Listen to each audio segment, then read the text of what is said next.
Oldie School Lesson. Professor Frank Mishkin was an oldie school college instructor. His world was still one of the last century when men were men and seemingly ran the world. He was of that breed that refuses to see that the world changes and tries like the little Dutch boy to stem the flood of change with a finger. His world was still one of the For years, he dominated the stark, wood-paneled lecture hall, sending his bushy-eyed glare across the multitude of confused youthful faces.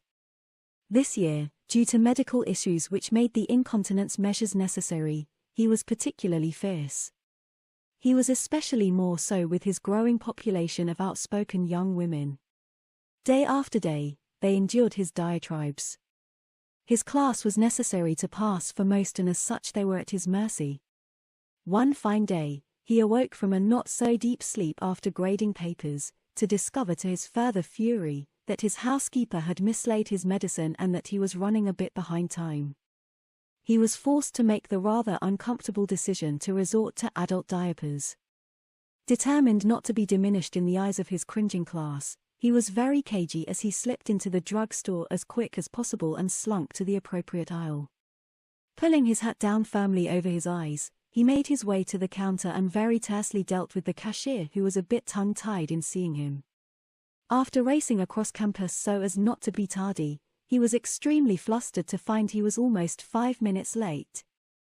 He spent the entire lecture seated behind the lectern so as not to lose his control.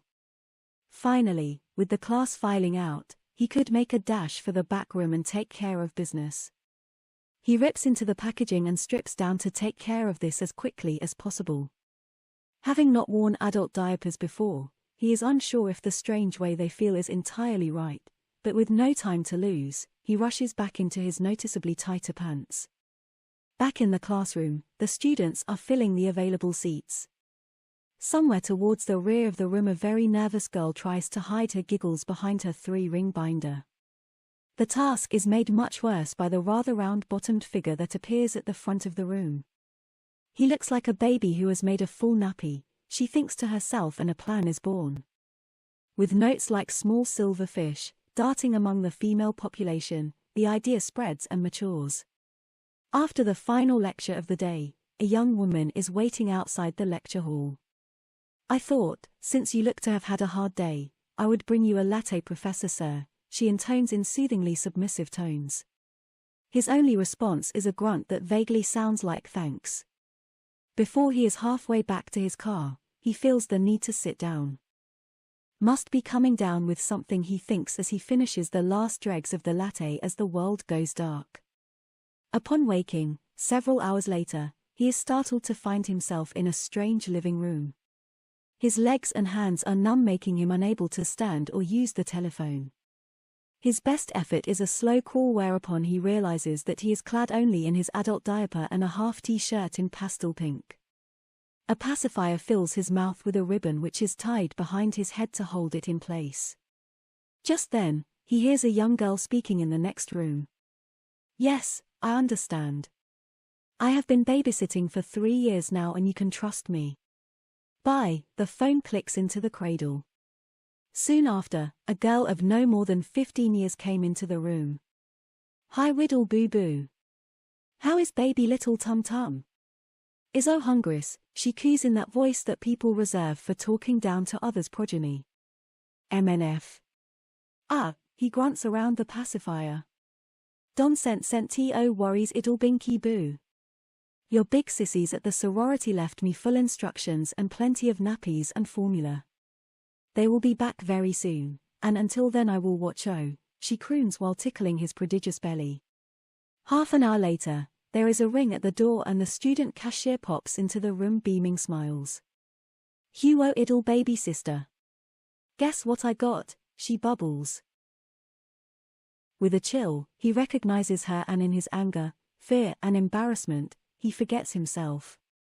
With a small giggle, she shakes her head and kneeling down to get eye to eye, says, "Idle Francine has gone wee in her DID, oh needs a change I tick."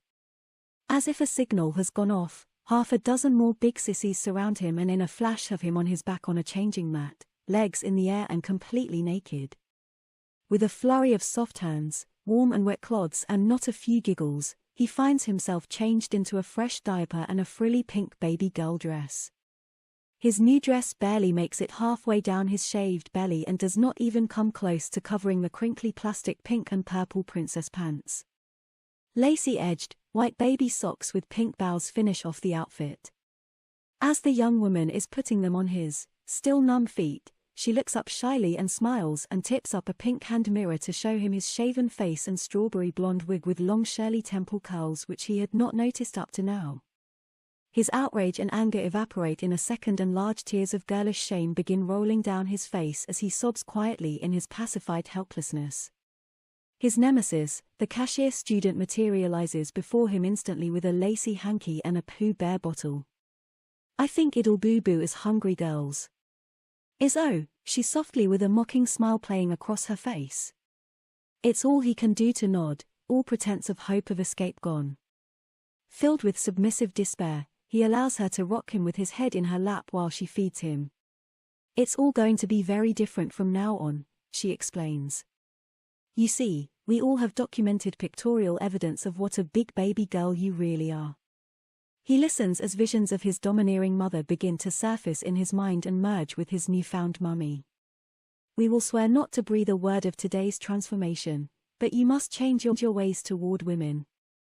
It's a new world, my child, and this is only the beginning."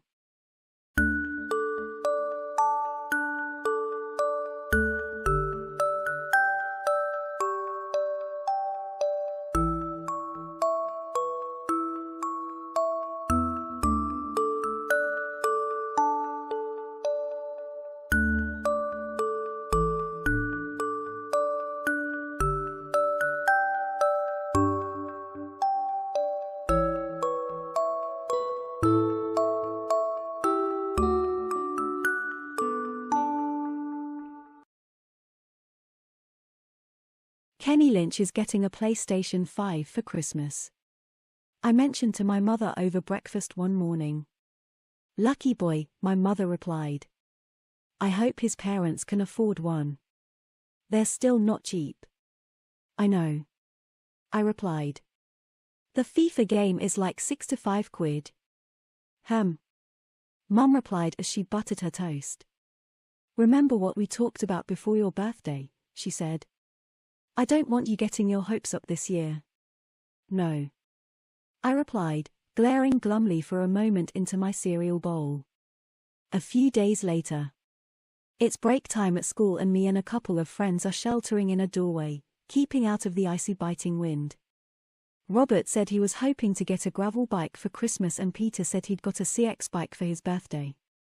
"I'd like a PS5 but my folks can't afford one," he added. Kenny Lynch said he's getting one. I commented. "I'm surprised he hasn't already got one. His dad's loaded." Robert claimed. "So what you getting for Christmas?" Peter asked me. "Petticoated," I bluntly replied. His eyes widened and Robert's jaw dropped. "You're kidding?" Peter chuckled, somewhat nervously. I shook my head and gulped. "You're not kidding," he said. I skewed my jaw. "Geez, that sucks," he said. "Yeah." I frowned. Mum was gonna do it for my birthday but she decided to delay it. "I thought you had to be 13. Robert said. "My cousin got petticoated on his 13th birthday. My aunt reckons it should be the 12th birthday 'cause after that you're in your 13th year." I replied. "Have you got a petticoated cousin too?" Robert quizzed. "Nah. She's got 2 daughters." I stated. "What's your cousin like?" "Well, he's about 20 now, so back to normal, but I remember him when I was a kid, having to wear a dress every Sunday." "I can't believe you're gonna be petticoated, Mike," Peter said. "Me neither," I replied. "I can think of better things to get for Christmas." I dryly added. "Will you have to dress like a girl for school?" Robert asked. "Dunno." I shrugged. "I hope not," I said.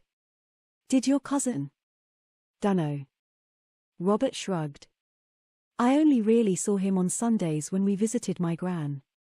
Tilde 000 tilde. A week passed. I bumped into Peter's mum in town today, my mother told me as I sat quietly doing my homework. You told him about being petticoated, she said. Yeah. I replied. He asked me what I was getting for Christmas. I added. Oh. Mum said. I thought you'd have kept it to yourself, she presumed. Was he okay about it? Well, he said he couldn't believe it, and Robert said he had a cousin who was petticoated. I told her. You told Robert as well, she quizzed. I nodded. And was he okay with it too? I don't know.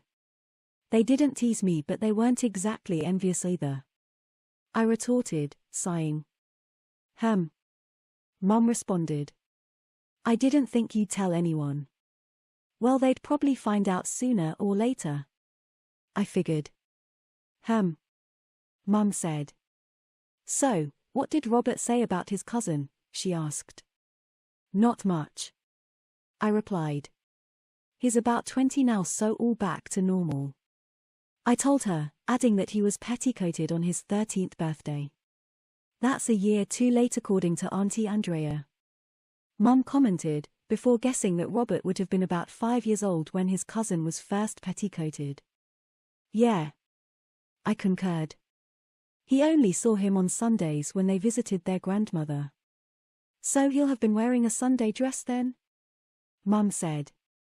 I nodded. She smiled. Will I have to wear a Sunday dress? Of course, she replied. Every Sunday? I asked. She nodded. It's gonna be so weird. I said. Only at first, she told me. You'll get used to it in no time, she claimed.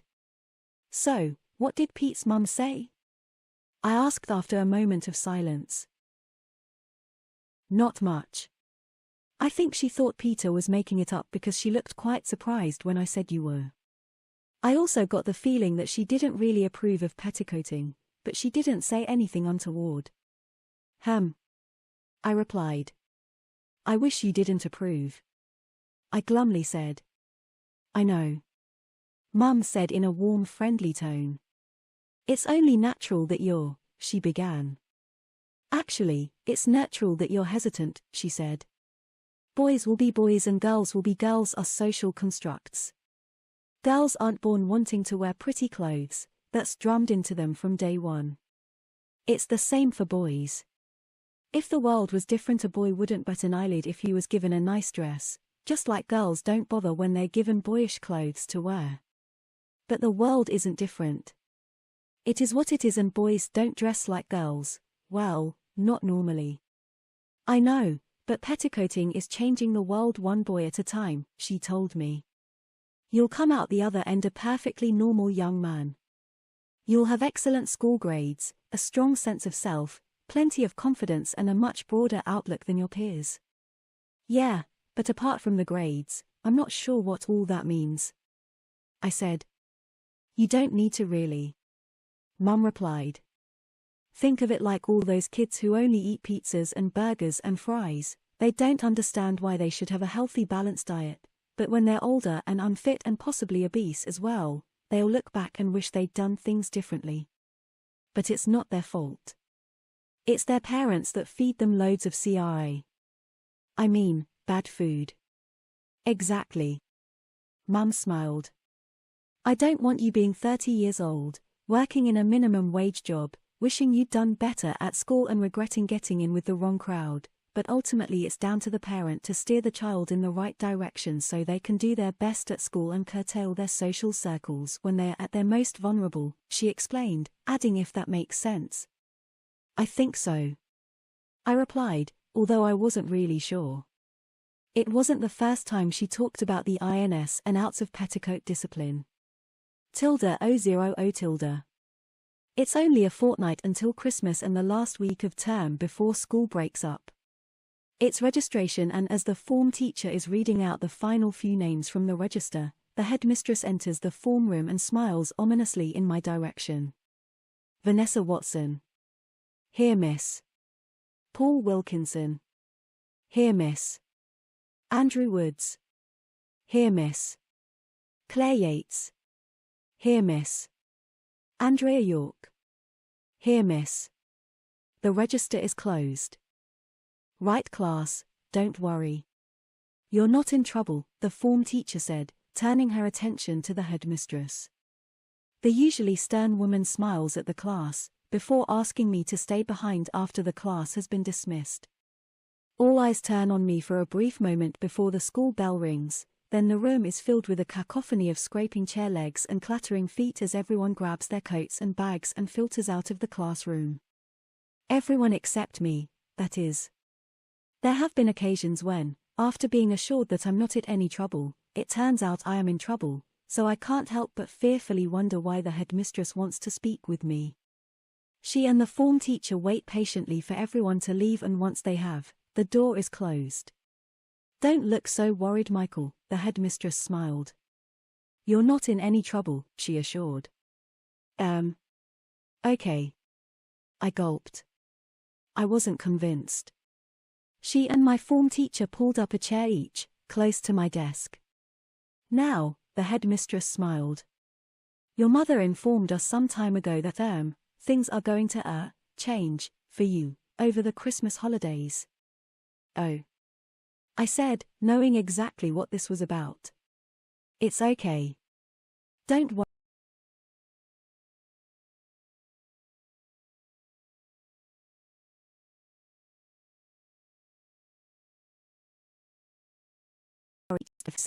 And before you ask, I shan't tell you who the others are, she informed me.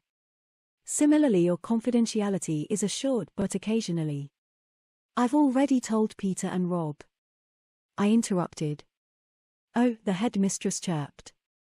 Did you let something slip or No, miss, they asked me what I was getting for Christmas and I said I was getting petticoated. I replied. They seemed surprised. I mean, I'd rather not, but I am. I told them. Mum was gonna do it for my birthday in the summer but decided to delay it till Christmas. Yes, the headmistress replied. New year, new start, she said. How are Peter and Robert when you told them? My form teacher asked. Okay, I guess. They didn't say much. They couldn't believe it, but Robert said he had a cousin who was petticoated, my form teacher said. Yes, miss, it was years ago. I said. She asked when I told my friends. I thought for a moment. Couple of weeks back. I replied. And no one else has said anything to you about it? The headmistress asked. No. I said. Is this about them? No. Not at all, the headmistress replied. We're just here to assure you that you have our full support, and if you experience any taunting, teasing or bullying, to report it immediately, she said. Okay. I said. Now, do you know if your mother is planning on you attending school wearing the girl's uniform? I don't know, miss. I said. I hope not. Well, if you do, we have a zero-tolerance policy regarding any teasing or taunting of petticoated boys. I'd have thought you'd have a zero-tolerance policy for that sort of stuff for all the kids. I said. Petticoated or not. I don't want any special treatment. Stammering somewhat, the form tutor said that they do have a zero-tolerance approach to all bullying of any student. We're not trying to single you out, Michael, as some sort of special case, she said, performing an air quote. But some of the other kids might single you out, and should that occur, we want to nip it in the bud, so to speak. Okay. I said. Thanks. Now the equal opportunity policies we have to abide by means we can't stop a parent or guardian from sending a petticoatee to school wearing the girl's uniform. Sometimes it happens only occasionally if you've been misbehaving at home, or we did have a boy who wore it day in day out for several terms, similarly his PE kit, swimming class, she explained. Well, like I said, I hope Mum doesn't, but if I have to wear it, I have to wear it. I shrugged. I suppose I'd better ask her. Yes, the headmistress replied. May I add that it's not just on the school grounds. If anything happens on the way to or from school, or even at the weekends or during the holidays, if it involves one of our students, we want to know about it, my form teacher said. Yes, absolutely. The headmistress concurred. Okay. Thank you, I said. Shall I began to stand. Get myself to class. Not just yet, Michael, my form teacher replied. Yes, there's still a couple of other things to discuss, the headmistress added. Oh, okay, I said, sitting myself down. Now, as mentioned, you're not the first Petticoated we've had and you won't be the last, and whilst we don't want to single you out as a special case, the headmistress said, performing an air quote. The simple fact remains that as a petticoated boy, you are a, cue another air quote, special case. Or, will be, next term, my form teacher interjected, smiling, briefly. Yes, the headmistress concurred. You will be expected to be on your best behavior at all times, she informed me. I usually am, miss, I stated. Usually, my form teacher said. The headmistress continued. We will not tolerate any disruptive behavior, teasing, taunting or bullying, rudeness, backchat, lateness, truancy, incomplete or late homework assignments. The list went on, so much so my mind began to wander. As a petticoated boy, you're a heartbeat away from being put in isolation or being given a half or full detention. Do you understand? She informed me. Yes, miss, I replied. I hope so, she sternly replied. Because being put in isolation or being given a detention means you shall report to the school nurse first and foremost and you will be put in a nappy, she informed me. My jaw dropped. And you shall remain in one until you arrive home, she stated. I wanted to say, are you fucking kidding me? But I knew she was being absolutely serious. Your mother will be informed and depending on the severity of your misbehavior, may send you to school the following day wearing another one. I gulped. I could feel the blood draining from my face.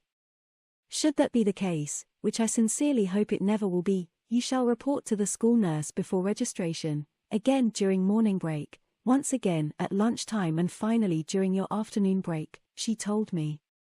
Is that absolutely clear, Michael? Yes, miss. I humbly replied, feeling myself blushing profusely. I certainly hope so, Michael, she told me. I glanced at my form teacher who cast me a brief yet friendly smile. It'll never come to that, will it, Michael? She said. No, miss. I humbly replied. I was given leave to attend my class, so grabbed my coat and back. Thank you, miss, I said as I scuttled away. Technically I wasn't in any trouble, but I felt like I'd just been given the bollocking of a lifetime. Talk about putting the fear of God in me. Tilda 000 tilde. How was school, love? Mum asked when I returned home. Okay, I replied. You don't sound so sure, she said. Has something happened? Not really.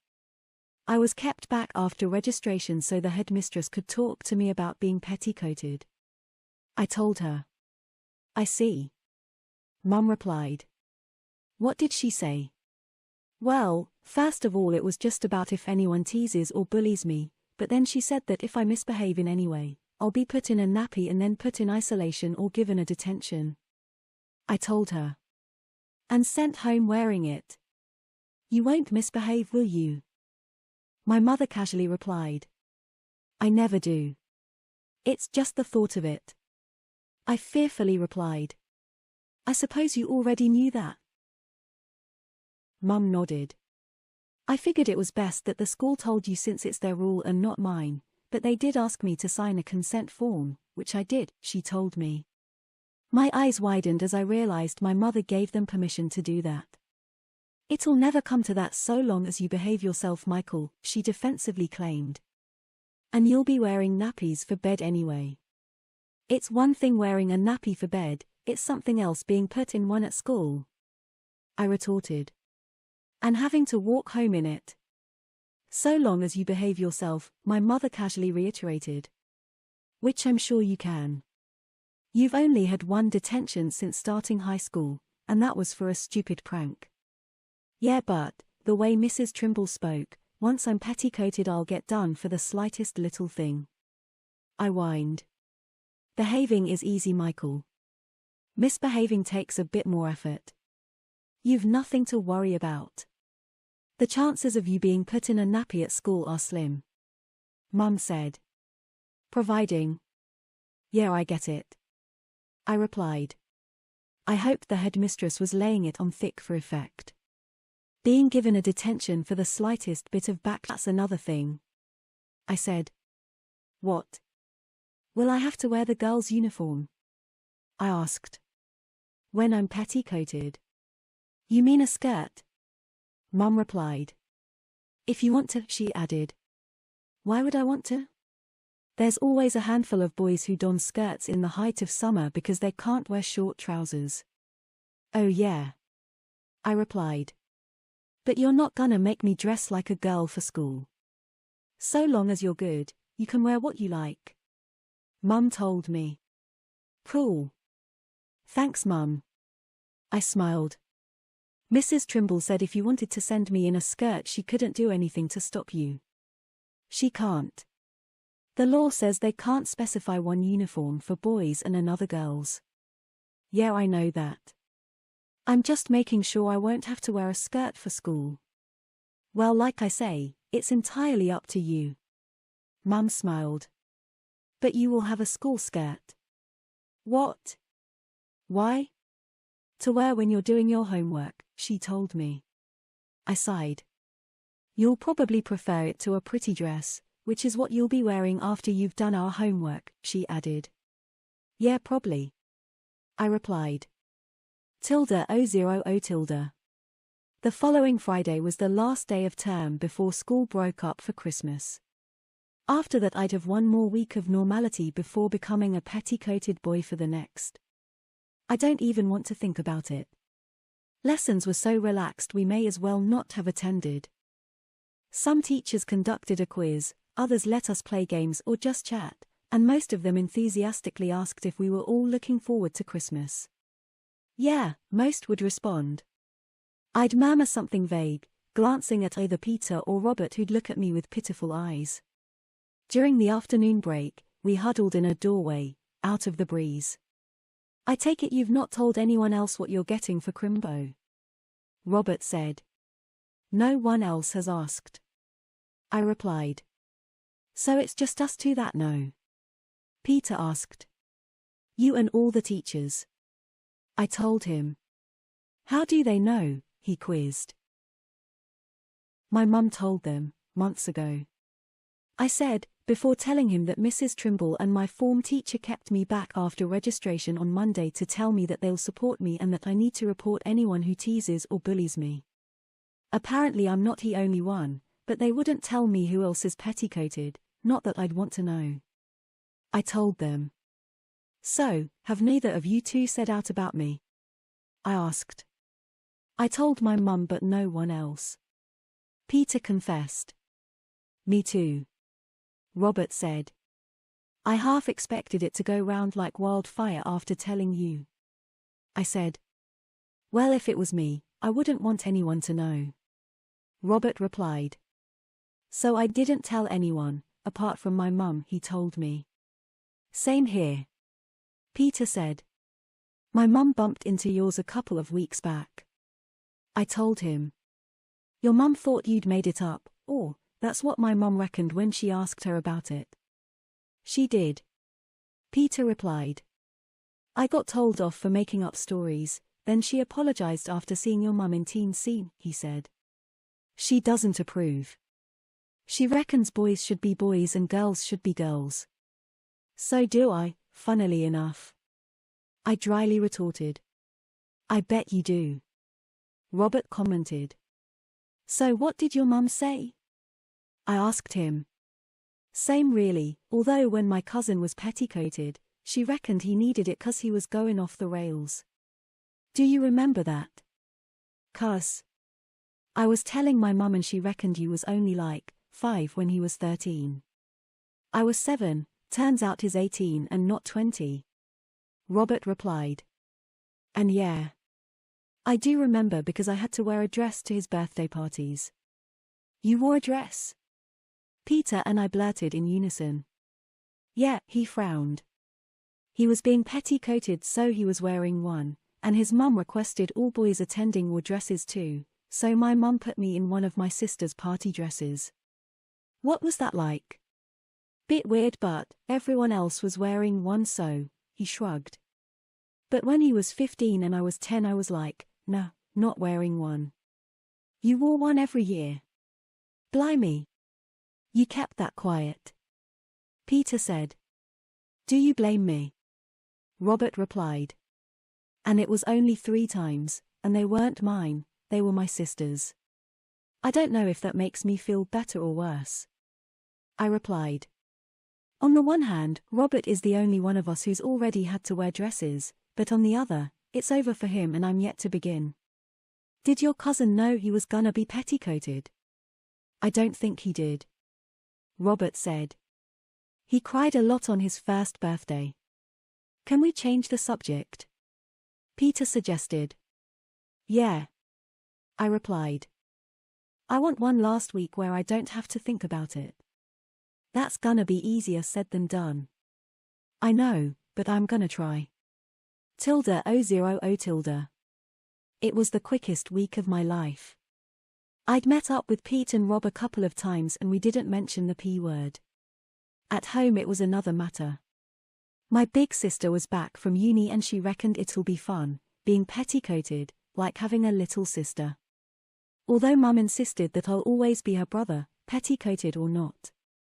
Mum and my sister were looking through some old photo albums, focusing on the pictures from Christmas past rather than the summer holidays we enjoyed. Oh, this one's nice, they agreed, revealing a picture of me aged 9. I'm proudly holding the Lego Hogwarts castle that I got for Christmas that year and my hair is hanging on my shoulders. You really should grow your hair out again, you looked so cute. I was 9. Course I looked cute. I retorted. I'll be 13 in the summer. You'll also be petticoated, my sister said. If you grew your hair out again you'd look like a girl. I don't want to look like a girl. Maybe not today, but what about when you're wearing a dress, she said. Would you rather people think you're a girl or know you're a boy? I don't know. I frowned. I tried to imagine myself in a public place, dressed as a girl yet looking like a boy. Everyone's going to know I'm a boy anyway. I figured. Not if you grew your hair again, my sister stated, once again showing me the photograph taken on Christmas Day, 3 years previously. What do you think, Mum? She asked. It's entirely up to your brother. Mum replied. People who don't know him will probably think he's a girl whether he's got short hair or long hair, but what we don't do with petticoated boys is pretend that they're girls. What's the point of making me dress like a girl then? To curb any boisterous urges. Mum replied. It's been well documented that boys behave better when they're dressed like girls. I behave myself anyway. I reminded her.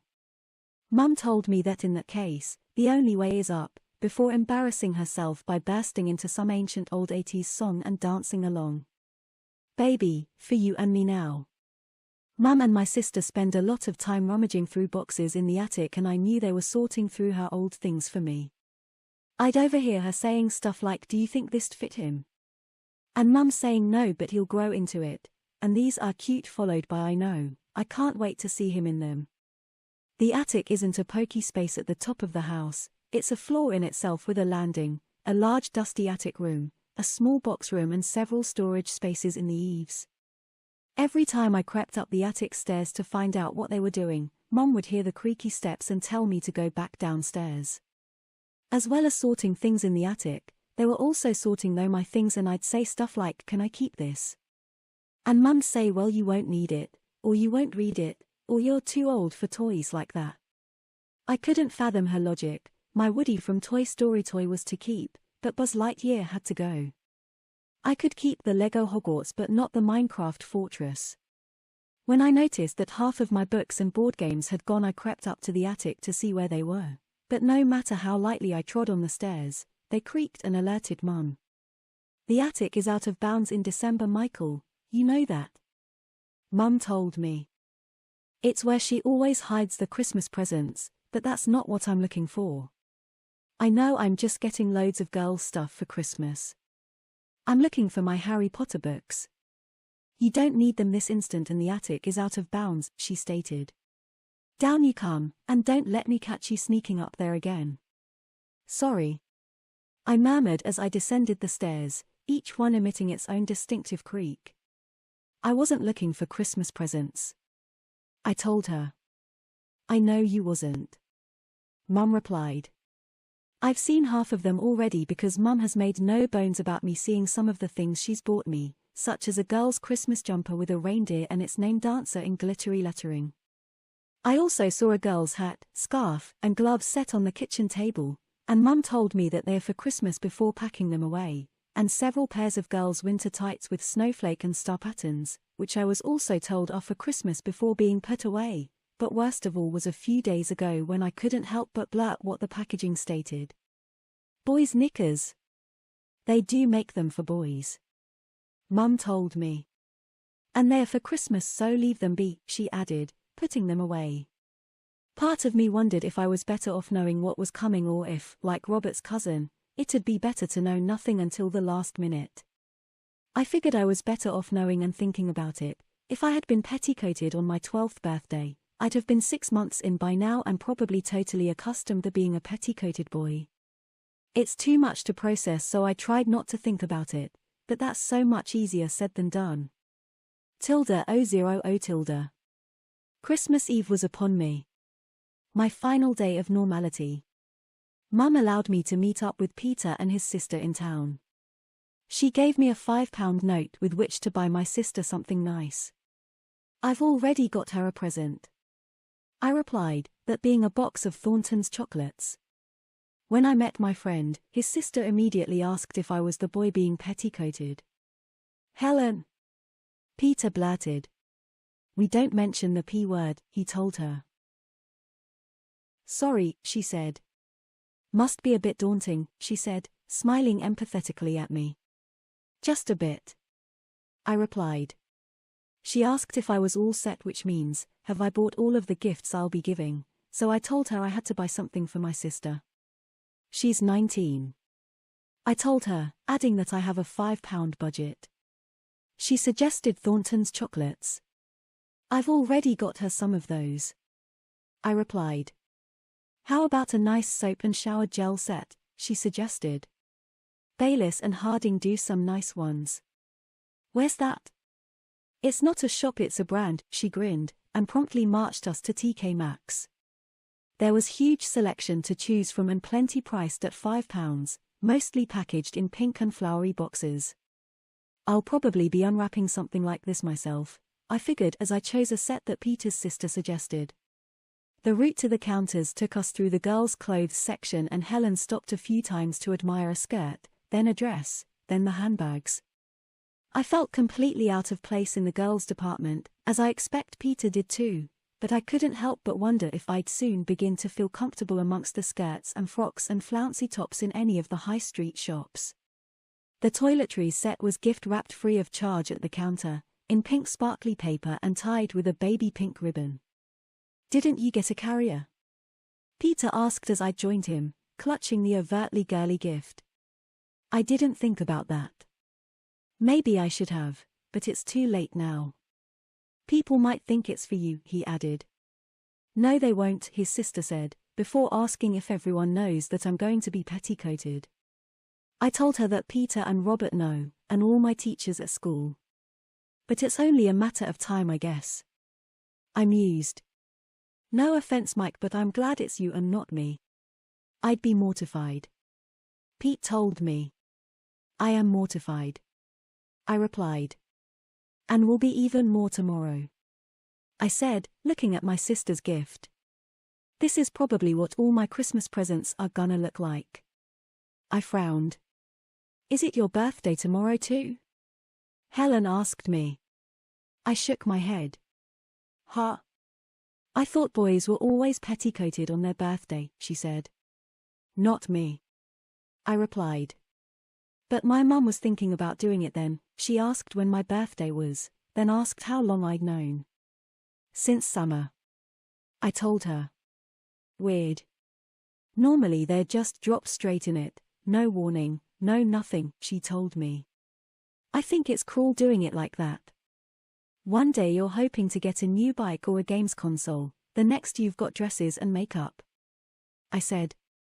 I suppose they drop them in at the deep end so they don't run away or something.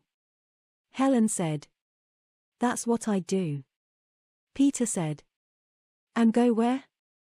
I asked. You're 12. You'd only get caught and put in one of those petticoating boarding schools where they make them wear a nappy instead of knickers, his sister told him. Peter claimed she was making it up and I'd never heard of such a place, but Helen was adamant that there are boarding schools that enforce petticoating and that the boys at least have to wear nappies at bedtime.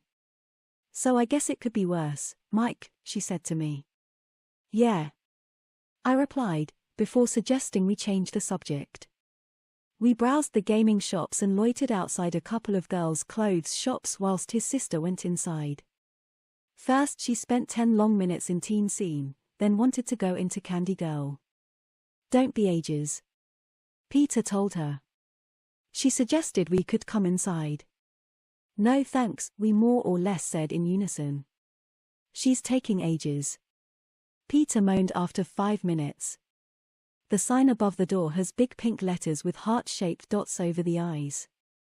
The display on one side of the door was of winter coats and boots, the other is sparkly dresses. It must be freezing wearing a dress at this time of year, I commented. You'll have tights, Peter said, adding that plenty of girls at school don't even wear those in the winter. Will you have to dress like a girl next term? He asked. No, thank God, I replied. Would you still be my mate if I did? Course I would, he told me. It'd be a bit weird to begin with, but after a while it'd just be normal, I guess. That's what my mum keeps saying, I said, sighing. You won't be offended if I don't invite you round to my house? I quizzed. I think my bedroom's supposed to be getting redecorated, I added. So it's like a girl's room, which will be pretty embarrassing. Blimey, he grimaced. Will you still be allowed to come to mine? I hope so, and Mum said I wouldn't have to dress like a girl all the time. Just most of the time, he said. I nodded. Finally, he said when his sister exited the store. You were ages. Well, there's lots to look at, she said. A couple of Candy Girl bags hung from her hands. She checked the time and said we should think about heading home soon. Do you have a curfew, Mike? She asked me. Mum just said home before dark, I replied. We browsed a couple more gift shops before parting company. I said my goodbyes and Helen gave me a hug, which was nice I suppose, before giving me one of the Candy Girl bags. I got you present. I hope you don't mind, and I don't mind if you don't like it, she told me. He won't want out from there, Helen, Peter exclaimed. He was right, but politely I said it was okay and thanked her.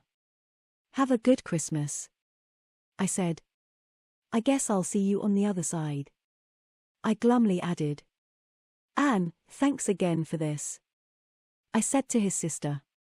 Hope you like it, she smiled. I walked home with the pink gift-wrapped present for my sister in one hand and the pink Candy Girl bag in the other. Mum asked if I'd had a nice time. Oh, you got her something from Candy Girl, she presumed, noticing my carrier bag. No. This. What is it? Dunno. I shrugged. Something girly, I guess. A Christmas present, she asked. I nodded. Well, put it under the tree, she said. Whilst I was out, the base of the tree has been stacked with numerous gifts, each and every one in girly gift wrapping. I froze as I noticed them.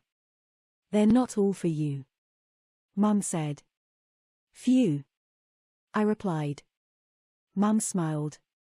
Are we allowed to open one gift before bed this year? I asked. Of course, she told me. I wanna see what Helen got me. I said. You'll have to wait for morning to open that. I've already decided which one you're going to open tonight. It's not gonna be a nightie, is it? I knowingly replied, having seen a girl's nightwear set, aged 12 to 14 on the sideboard a couple of weeks ago. It's a surprise, she told me. I'm not gonna get any surprises this year. I told her. Unless you've decided you're not gonna petticoat me after all. After all the money I've spent on nice things for you, that's really not going to happen. I know. I glumly said. Mum smiled down on me. I hated the idea of being petticoated, but I knew she was doing it because she loved me. What? I asked, and her smile grew ever more empathetic. Well, I do feel the need to forewarn you of something, she told me. What? I cautiously asked. Well, your petticoating starts tomorrow. I know that. I murmured. And tomorrow starts at midnight. Yeah. I cautiously replied. Well, that means you have to wear your first bedtime nappy tonight. What? I whined. I tutted. I thought that would be tomorrow. I huffed. It's an important part of your changeover that you're petticoated when you wake up, she told me. But you won't have to go to bed early, you can go at your usual time, one last time, she added, as if that was some sort of consolation I'd be grateful for. But that's not fair, Mum. I thought today was my last day when everything would be normal. I whined. And tomorrow's your first day of being a petticoatee, and you need to be aware of that from the moment you wake up, which is why you need to wear a nappy tonight, she told me. I'm sorry. Maybe I should have waited until bedtime to tell you. At least I wouldn't have spent the rest of today knowing I'd have to wear a nappy tonight. I thought that was tomorrow. I'm sorry, my love, but either way, you'd have been wearing it tonight and you'd still wake up wearing it tomorrow, and your first pair of knickers won't seem so bad after a nappy, do you understand? I guess. I sighed. What's up? My sister asked, entering the kitchen and hearing my woeful tones. Petty stuff. Mum told her. Nothing you need to worry about. Mum says I have to wear my first nappy tonight instead of tomorrow. I grumbled. Oh. I see, my sister said. Well, that's not so bad considering you were supposed to be petticoated 6 months ago, she told me. And even then, you'd have had to wear your first one the night before your birthday, isn't that right, Mummy? It is. Mum replied. It's just the way it's done. Okay. I mournfully said. What do you want for supper tonight? Mum asked. Anything you want. Burgers, pizza, KFC. Can we get KFC? I enthused. Yes, but it will be very busy tonight, it'll be a long wait. Mum said. Not if I pre-order through the app, my sister said, getting out her phone. What time do you want to eat? She asked. About an hour? Mum replied. My sister tapped and swiped, ordered a boneless family box, plenty of fries, wings, some sides, and the drinks. All done, Mummy, she smiled. It'll be ready at 6:45, so if I set off at past. It's amazing what you can do on the phone these days. Mum said. You wanna come with me? She asked. Can I? I enthused. There's no excitement in going to KFC and back, but I've never been in my sister's car before, so being driven somewhere by her rather than by Mum is what I'm looking forward to. Half an hour quickly passed before my sister grabbed her car keys and handbag. Mum told me to be good as we left. I will. I said, although I struggled to think how I could possibly misbehave just going across town and back with my sister. Can I sit in the front? I asked. Course you can. One last time, she replied. I opened the door and climbed in, pulling it shut. She got in the driver's side. Why is it one last time? I quizzed. Because there's lots of little rules for petticoated boys, and one of them is they only ever sit in the back of a car, so this is the last time you'll be allowed in the front seat, she told me. Here, hold this on your lap, she said, passing me her handbag. I grimaced, not actually wanting to hold the dainty pink satin bag with its girly bow design and sparkly clasp. It's nothing to be afraid of, she grinned. And you'll have handbags of your own soon enough. It's gonna be so horrible having to dress like a girl, I told her, nervously holding her handbag. Only 'cause you've dressed as a boy your whole life. You'll have loads more choices after tomorrow. No, I won't. It'll just be dresses and skirts. Yeah, but there's loads of different types of dresses and loads of different types of skirts, she told me. Plus you'll have long pants and short pants, cropped pants and pedal pushers, jumpsuits, playsuits, dungarees, culottes, shirts and blouses, t-shirts, vests and camisole tops. You'll be overwhelmed with how many different types of clothes you'll have to choose from, she told me. I'm looking forward to teaching you how to mix and match and accessorize, she smiled. I know you'll always be my brother, but it'll be like having a new little sister, she said. And we've sorted out loads of my old clothes for you, so it won't just be prissy little girl dresses like most petticoated boys have. You'll be able to be fashionable and trendy as well. I just want to be a normal boy. You will be. And Mummy's only doing this because she loves you. That's the other thing that's going to be weird. Having to call her Mummy again. It'll be normal before you know it, and little things like that, and going back into bedtime nappies is to help you not grow up too quickly, which can be a big problem for a lot of teenage boys. Yeah, I know. I glumly replied. I didn't know, to be honest, but Mum has talked to me about it sporadically yet extensively in recent months, so much so that even in my ignorance I feel like I understand why I need to be petticoated. It wouldn't be so bad if every boy had to do it, but I feel like I'm the only one. There's quite a few boys at university who are petticoated. It's easy for us women to spot who they are because they're respectful and humble and intelligent and talented. The others who won't act like overgrown children, treating the campus like a schoolyard, she told me. You won't fully understand for years to come, but a little bit of girl time goes a long, long way. The next 3.5 years is more than a little bit of girl time. I sighed. It does seem like a long time, but at the end, it'll only count for around 20% of your life. That's 1/5, which is a small portion, she told me. When you're 21 it'll be a 7th, and when you're 30 it'll be 1/10. Not long at all in the great scheme of things, she said as we turned into the retail park that is home to KFC. Yeah, I suppose when you put it like that, I said. She found a parking space close to the entrance and asked for her handbag.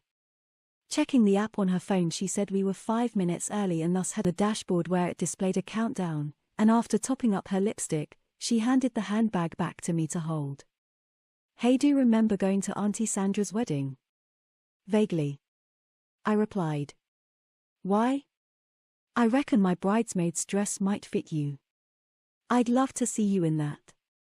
You? I grimaced. Was it flowery? I recalled. No, it was ivory, she replied. The flowery one was for Janice and Ken's wedding. That'll be far too big for you, she informed me. Right, 2 minutes, she said. I'll be back in a tick. She grabbed her phone, opened the door and got out. Don't you need this? I said, holding out her handbag. I've already paid, you hang on to it. The door slammed shut and I found myself alone with the girly pink handbag in my hands. I gulped at it. You'll have handbags of your own soon enough, I recalled my sister telling me. Handbags? I said to no one but myself, dwelling on the plural. That means more than one, I mused. All the time I've been worrying about being petticoated, I've focused mostly on the dresses. But there's so much more: handbags, heels, lipstick, hair clips, and the prospect of having my bedroom redecorated so it's like a girl's room with pink wallpaper and Barbie bedding. I was so lost in my thoughts and fears that I jumped out of my skin when my sister opened the car door. She gave me her phone to put in her handbag and put the KFC bag in the rear footwell. I hope Mummy's remembered to warm some plates, she said. You don't have to call her Mummy, it's me who has to do that, from tomorrow. I said. I know, but if it helps you adapt, I don't mind calling her Mummy too. In fact, I quite like it. It feels more friendly than Mum, don't you think? It's infantile. Yeah, but that's the point, she said as she started the engine. It's still nice though, she added. Mum's too blunt.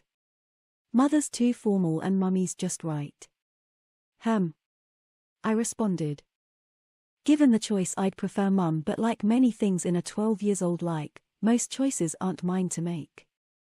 Well, I'm not gonna call her Mummy until I have to, I retorted. And is that when you're wearing your nappy or your knickers? My sister asked. I didn't reply. We barely chatted at all on the way back. Penny for your thoughts, my sister eventually said. What are you thinking? Oh, I don't know. All sorts of things. I sighed. This time tomorrow'll be my bedtime. I grumped, glancing at the digital clock on the dashboard which reads 18:54. 7 o'clock's way too early. I whined. It does seem very early, she agreed. But rules are rules, and it'll be 8 o'clock when you're 13, she told me. And it'll still be 8 o'clock when I'm 15. Well, it's better than burning the candle at both ends, she said. Some of the boys at uni stay out partying till the early hours and can barely stay awake in their lectures. It's stupid really because they're wasting their education. Being petticoated means you'll get the most out of yours, she told me. Mum has said the same time after time after time. It's like a mantra being drummed into me. We're back, Mummy, my sister hollered as we entered our home. Oh good. I've warmed some plates. Mum replied. And the amazing Mr. Blunden is about to start, she added. Oh, I love that film, my sister gushed. It's a new version. Not the old one. Mum warned her. I'd never heard of it, but it ticked the Christmas ghost story box. We chomped through the KFC, sat in front of the TV. Can we open a present after supper, Mummy? My sister asked. Of course. Mum smiled. But only a small one, she added. Once we'd had our fill, my sister offered to clear the plates and cutlery, again addressing her as Mummy. I offered to help but avoided the infantile address. It's weird you saying Mummy all the time, I said as I put the KFC bags in the kitchen bin. We'll get used to it, she smiled. We returned to the living room and on the coffee table was 3 small gifts. This one's for you, my sister said. It's a small gift, very small, so small in fact that I can only think that it might be some lipstick. No, it's not lipstick. Mum smiled as I began to peel off the wrapping. I discarded the paper and carefully opened a tiny cardboard box. A key? I quizzed. A door key. Mum smiled. Which room do you think it might be for? She asked. I've no idea, I replied. The only doors that have locks are the front door, the back door and the doors in the attic. I thought. And the garage and shed. I said. Well, it's not for the garage and it's not for the shed. Mum replied. And the front and back doors have yell locks, my sister added. So let's have a look upstairs, shall we? My sister and mother followed me up to the attic. The stairs, predictably, creaked underfoot. First I tried the door to the larger attic room, but the key didn't fit. But it slotted straight into the lock of the small box room which, last time I saw it, was packed full of all the things we didn't want yet hadn't got rid of, appliance boxes, suitcases, and old dining chairs. I turned the key and pulled the door open. I gasped and froze. The small room has been cleared out and thoroughly cleaned. A wood-framed single bed fills a third of the available floor space. On it is a lilac duvet set with a butterfly pattern in pink, purple and blue, and perched on the pillow is my old cuddly Woody toy, along with Jessie the cowgirl and Bo Peep, both of which belong to my sister. A wooden bedside cabinet with heart-shaped handles fits between the bed and the wall. On the floor beside the bed is a Hello Kitty rug, but other than that, the floorboards are bare. Is this my bedroom now? I eventually managed to croak. Just until we get your room redecorated. Mum told me, prompting me to step inside. The floor creaks under every step, and even when standing totally still, they continue to creak and squeak beneath me. At the foot of the bed is a dressing table with an ornate oval mirror and an old wooden chair facing it. Next to that, a chest of drawers on which a small fluffy pink Christmas tree is perched beside my Lego Hogwarts castle. An empty clothes rail stands beside the door, and above that, some bookshelves containing my books and games, some of them anyway. My sister said it was compact and bijou. I didn't know what that meant. Small and cozy, she told me. Do you like it? Mum asked. At least it's not been painted pink. I replied, glancing around the plain white walls and painted white furniture, although the neutral palette made the pale pink drawer handles and other pastel and pink details stand out all the more. Mum told that there's plenty of clothes in the big chest of drawers and my nightwear is stowed in the small bedside cabinet. Knickers in the top, nighties and gym jams in the middle, and nappies in the bottom drawer, she added. Do I have to wear one now? I gulped. No, you can watch your film first. Mum told me. Okay. I timidly said. My sister suggested we return downstairs since the movie will have already started. These floorboards need sorting out, she said as every step creaked loudly underfoot. They're fine as they are, Mum said. And with Michael's new room being directly above my room, I'll be able to hear if he gets out of bed in the middle of the night, she added. When are you gonna decorate my room? I asked as we passed by my proper bedroom. We'll get Christmas and New Year out of the way first, Mum told me. I've been so busy getting the box room ready I haven't even thought about paint and wallpaper for your big room yet. I wasn't expecting any surprises this Christmas, but a new bedroom was a big surprise, doubly so since it's so very small. The fact that it's not that girly came as a small consolation, but the Hello Kitty rug and two of my sister's old cuddly toys were things that a 12-year-old boy could really do without. It must be the umpteenth time that I've watched Home Alone, and there were moments that I got so engrossed in the action that completely forgot about my new room and impending new life, but only for a moment before the reality came flooding back to me. Your nappies are in the bottom drawer. Those words seemed to echo inside my skull, over and over. When the film finally ended, Mum wasted no time in telling me to say goodnight to my sister, before taking me upstairs. I loitered nervously as she removed a pair of knickers from the top drawer of my bedside cabinet. They are big and white and very frilly. Do you want a nightie or pajamas? She asked. Pajamas. I timidly replied. She placed a neatly folded set on the bed, alongside the knickers. They're white and looked girly, with lace and frills and baby pink piping. From the bottom drawer she removed a folded nappy, and a pair of rubber knickers, which she handed to me. We'll get this on in the bathroom, she told me. The stairs creaked noisily as we descended to the landing. She told me not to look so frightened.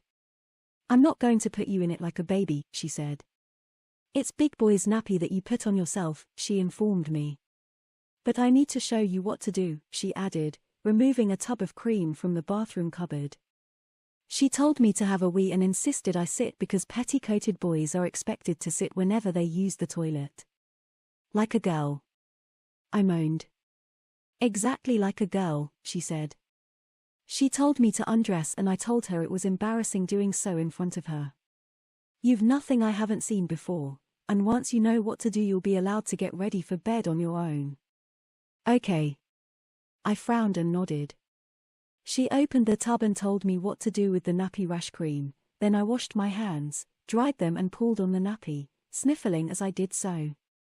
She apologized for the experience being so humbling for me, but assured me that it will get easier after a few weeks when I'll be more accustomed. Rubbers next, she said. I pulled those on and the elastic bit into the tops of my legs and waist. They're supposed to be snug but they're certainly not too tight, she told me after checking. Right, hands, face and teeth, she told me. I'll be up in your room. I was glad to be on my own and felt thankful that my little sniffle didn't turn into full-on tears. After brushing my teeth, I carefully opened the bathroom door and made sure my sister wasn't anywhere near the landing, before trotting across the carpet and up the creaky wooden stairs. Mum smiled as I entered. The pajamas were laid out waiting on my bed, along with the big white knickers. She handed them to me. "Why do I have to wear those if I'm wearing pajamas?" I asked. "They're called overknickers, to wear on top of a nappy," she said. I huffed and pulled on the overknickers and Mum showed me the drawstrings, one on each leg and another on the waist, each threaded through a small metal heart-shaped toggle. "These need to be snug but not too tight," she told me. "Otherwise they'll be uncomfortable," she said. "That's right," she smiled. "Now these metal toggles have a special magnetic lock which only I can undo, so don't bother trying to take your nappy off. It stays on until morning," she told me. I began to silently panic. "And the drawstrings are made from Kevlar which even a pair of scissors won't cut through," she added. "So I'm locked in it?" I gasped. "Just until morning," she told me. "But I don't have to be locked into it, Mum." "That's cruel. Unless you were planning on taking it off the moment my back's turned, it makes no difference," Mum replied. "And it's Mummy from now on, remember." I hung my head, sulked and said, "You're treating me like a baby." "I'm not treating you like a baby," she insisted. "And we've discussed this plenty of times before," she said. "The problem with boys your age is you want to grow up too quickly, and putting you back in nappies is to remind you that you're still very much a child," she told me. "And it's just for bedtime, providing you're good," she said. "Now Jim Jam's on and into bed," she smiled. "And once you're in bed you must stay in bed," she instructed as I pulled on the pajamas. "No getting out and creeping about. If you need to wee, you've got your nappy," she informed me as I climbed into bed. "I'm right below you, remember, so I'll hear if you do get out of bed." "Okay," I mumbled. "Now give Mummy a hug," she told me, opening her arms. "Night-night," I said, pausing, gulping and adding, "Mummy." "Good boy." "Night-night," she stood and glanced around my room. She smiled at me one last time before shutting the door and turning off the light, the switches on the outside, then locking the door. I gulped and cast my eyes around the darkened room. It's late even for me and I'm tired. I planted my head on the pillow and drifted almost immediately to sleep. I woke and it was still dark outside, so other than it being before around 8 a.m., I wasn't sure of the actual time. My eyes were well adjusted to the darkness and for a moment, I wondered where I was until I remembered that I'd slept in the small box room in the attic. I cast my gaze to the dressing table with its overtly feminine ornate oval mirror. How many boys have a dressing table? I wondered as my eyes shifted to the chest of drawers on which my Lego Hogwarts castle is displayed, alongside the fluffy pink Christmas tree. I sigh and turn on my side and spy the horribly cute rug on the floor. I turned over to see the cuddly Bo Peep, Daisy and Woody sitting next to my pillow. I didn't mind having Jessie present, but Bo Peep is an overtly girly doll who sits grinning at me, as if amused by my predicament. My hand finds the bulk of my nappy beneath my girly pajamas and despite having not used it, I can't wait to get out of it. Knowing how creaky the floorboards are, I daren't step out of bed, so lay awake, patiently waiting for Mum to unlock the door. Oh, and I have to start calling her Mummy. I muttered to myself, sighing at how infantile that's going to make me feel each and every time I say it. I suppose an hour passed before the creaky attic stairs alerted me. The box room light turned on before the door was unlocked and the round bag on the back of the door was revealed to me. "Happy Christmas," my sister beamed as she entered my room. "Did you sleep well?" she asked, perching on the edge of my bed. I nodded, frowned, and pulled the duvet up to hide the frilly details of my pajamas. "How's your nappy?" she asked me. I blushed instantly. "Mummy said you've got to go and tell her if you're wet," she told me. "I'm not," I blurted. "Okay, let's go for breakfast," she grinned, tugging at my duvet. "Love your Jim Jams. They're horrid." No, they're not. They're my old ones, she smiled. Come on, it's Christmas Day, she beamed. Yeah, and all I'm gonna get is loads of girl stuff. Nothing you wanted but everything you expected, she replied. I frowned and nodded. Aren't you gonna wish me a happy Christmas? Sorry, happy Christmas, I said. She smiled and opened her arms. We hugged for a moment and I finally got out of bed. Was this your rug too? I asked, planting my feet on the girly Hello Kitty rug. She nodded. The floor creaked, the attic stairs more so. Good morning, Mum chirped. And happy Christmas. Happy Christmas, Mummy, I glumly muttered. How's your nappy? She asked, glaring at my bulbous hips. I haven't used it, I defensively retorted. It doesn't matter one way or the other, Mum replied. Do you want a glass of orange juice, milk or a cup of tea? She asked, directing the question to both me and my sister. Could I have tea please, Mummy? My sister replied. Tea please, Mummy, I said, before asking when I could get dressed. After breakfast, she said, cracking a load of eggs into a pan. Ooh. We enjoyed scrambled eggs with croissants and brittle bacon before Mum took me up the bathroom and released the drawstrings on my overknickers using a special magnet. Right, overknickers off, nappy in the bin and you in the shower, she said, telling me to make sure I rinse off all the cream and wear a shower cap to keep my hair dry. I'll fetch you some normal knickers and you can put your pajamas back on. I couldn't see my usual shower gel, just the floral scented stuff my mum uses. And the only shower cap is Mum's and that's got flowers on it too. At least the normal knickers she fetched me were plain white with a thin lacy trim, no frills or flowers and only one tiny bow on the front, unlike my pajamas which have frilled lacy cuffs around the ankles and sleeves, a lace-trimmed collar, a frilly yoke and baby pink piping. Are you warm enough or do you want a vest on too? She asked. Knowing it'd be a girl's vest, I said I'd be okay. Mum raised an expectant eyebrow. Mummy, I glumly added. Can I put my slippers on? I asked, glancing down at my bare feet. Well, technically you haven't got any slippers, but who knows what's under the tree, she gleefully replied. Come on. We went to the lounge and my sister patted the seat beside her. I sat and she hugged me. You smell nice, she told me. I had to use Mum's shower. I mean, Mummy's shower gel, I replied. Well, it smells much better than that Link stuff you used to use, she told me. Here. I think you should open this one first, Mum said. Thank you, I replied, adding Mummy as I took it from her. I read the gift tag which predictably was addressed to me, and from Mummy. It's wrapped in girly pink paper which I slowly peeled apart to reveal a pair of pink and white slipper socks with rubberized paw prints on the sole for grip. And so it began, countless gifts in pink wrapping, most from Mummy, many of which I'd already seen when she'd left them laying around in the kitchen, such as the reindeer jumper and Gilry hat and gloves set.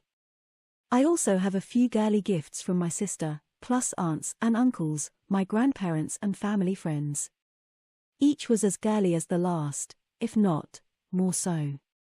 I had several dresses, some skirts, blouses, t-shirts and jumpers, tights, socks, outerwear, underwear, a hat, scarf and glove set, nighties, toiletries and a makeup set which my sister said she'd show me how to use later on. I got some shoes, with heels, and some more, without.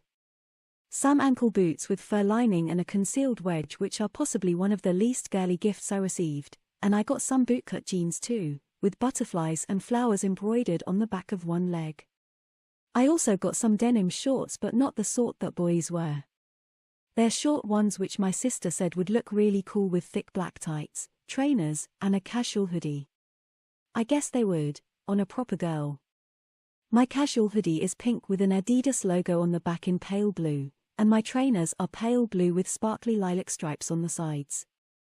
I also got 2 handbags, one, a casual denim one that's more of a messenger bag style, and the other, a small shiny satin one for best. It could have been worse because, as I understand it, most petticoated boys have to wear really prissy dresses all the time, whereas most of my new clothes are, all things considered, relatively normal. I guess if I had to choose a favorite gift, it would have to be the one that Peter's sister Helen gave me. There's no denying that it's a girl's t-shirt, but I could appreciate the sentiment. I recalled Helen's words when she gave it to me, "I don't mind if you don't like it," followed by "I hope you do like it," and I kind of do. "So," Mum asked, "do you want to get dressed?" "I guess," I reluctantly said. She let me choose, providing I wore one of my new dresses, so I chose the most sedate, a dark red frock with a plain crew neck and no sleeves. I wore it for the rest of the day over a white blouse and white tights, with a pair of shiny black Mary Janes strapped to my feet. If anything, I thought I'd be overwhelmed with embarrassment wearing my first ever dress, but if anything, it was a rather mundane experience, helped by the fact that no one outside of our immediate family would be visiting on Christmas Day. We watched TV and enjoyed a hearty Christmas dinner followed by pear and ginger trifle. "I'll do the washing up, Mummy," my sister said, but Mum insisted on doing it herself, instead suggesting that my sister and I have a play with my new makeup set. Oh yes, I'd forgotten about that. We went up to my room with my new clothes bundled in our arms. "Careful in the stairs in your new heels," my sister advised. "I'm okay," I said. "You're doing really well," she told me. "They're not that hard," I replied. "It took me ages to get used to heel when I was your age." "You were probably higher than these though." "No, they were about the same," she claimed. "Where did all those come from?" I blurted, seeing a load of clothes hanging from the formerly empty clothes rail in my bedroom. "Just a few of my old things that should fit you," my sister told me. Those coupled with the clothes I was given as Christmas gifts meant I had loads of girls' clothes. We hung my gifted clothes on hangers and put some in the drawers, which also had more of my sister's hand-me-downs in them. My clothes rail was now 2/3 full. My sister said I had some nice things. "And they're not all really girly," she said, sliding the hangers from one side to the other. "I used to love this one," she said, drawing my attention to a pale floral frock which she unhooked and put at the end of the rail. "This one's pretty too," she said, admiring one of my new dresses, and putting that on the end of the rail. "Why are you moving them?" I asked, not that I had any issue. I was just wondering. "I'm putting all your Sunday dresses together," she told me. "What exactly is a Sunday dress?" "Something nice and conservative, the sort of thing you'd wear for church on Sunday." "I don't have to go to church, do I?" I feared. "No, Michael, we're still atheists." She smiled. "But you will wear one on Sundays." "Every Sunday?" I asked. She smiled and nodded and sat me at my dressing table, laying out all the various items and naming each in turn: eyeshadow, eyeliner, mascara, foundation, and blush and lipsticks. "What's the point of wearing makeup?" I moaned. "To look pretty," she told me. "And before you say you don't want to look pretty, you've got lots of pretty new clothes to live up to, and you don't want to look like a boy in a dress, do you?" "But I will be a boy in a dress," I sighed, adding, "or a skirt or whatever. The point of being petticoated is so you get lots of girl time, and that means doing lots of girl things as much as it means wearing girls' clothes," my sister explained. "I know it all probably seems quite boring now, but..." "It's more than boring, it's embarrassing," I interjected. "Look at me, and even this isn't so bad compared to what I have to wear at bedtime. All my friends would freak if they knew I had to wear a nappy and rubbers and frilly over knickers." "Don't worry about your nappies. Your friends don't need to know about those, and Mummy's right, you will be asleep most of the time you're wearing them." "I know, but..." "Here, start with this," she said, handing me a flat round tin. "It's called foundation." "What do I do with it?" "Well, first, you put a hairband on to hold your fringe back," she said, opening a small shallow drawer on my dressing table, to reveal a variety of hair accessories. "Then you apply a very thin dusting of powder all over your face." I followed her instructions and saw my familiar face become an unblemished even tone all over, from ear to ear and hairline to chin. My sister said she'd do my eye makeup for me but explained every step, from blending 2 shades of eyeshadow, applying my eyeliner and tidying the line with a cotton bud, and finally, applying my mascara.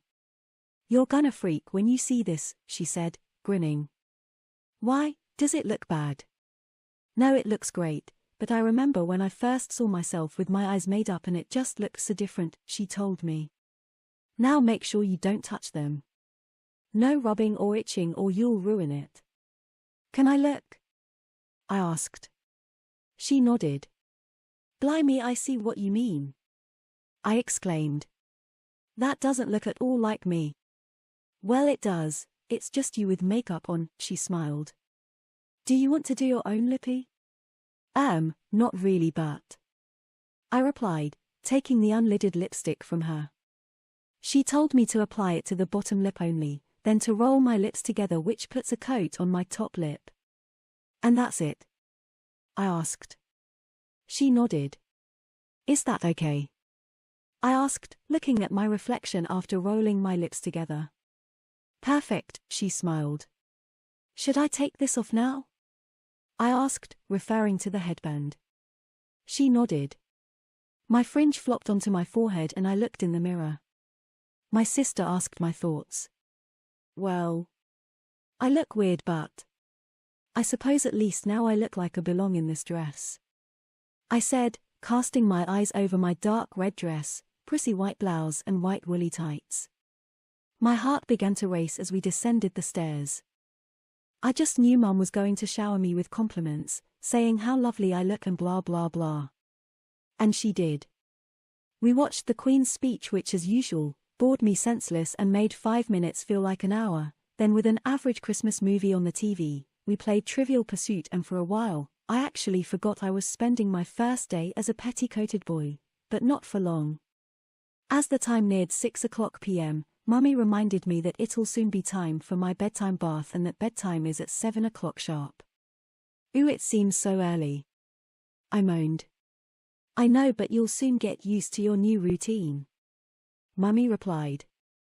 "And boys your age need all the sleep they can get," she added.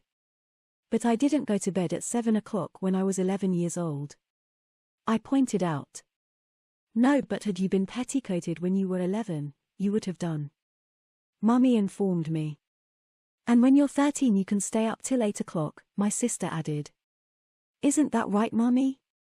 "It is," Mum replied, before suggesting she show me how to take my makeup off whilst she runs my bedtime bath. "I hate these floorboards," I said as we entered the box room and the creaked underfoot. "Well, Mummy needs to know that you're in bed after bedtime," my sister replied. "So creaky as they are, they do serve a purpose," she added. "And when you've adapted to petticoating you'll be able to have your old bedroom again," she told me. "When's that going to be?" I asked as I sat in front of my dressing table mirror. "God, I look weird," I sighed as I observed my well-defined doll-like eyes, porcelain chin, and pale pink lips.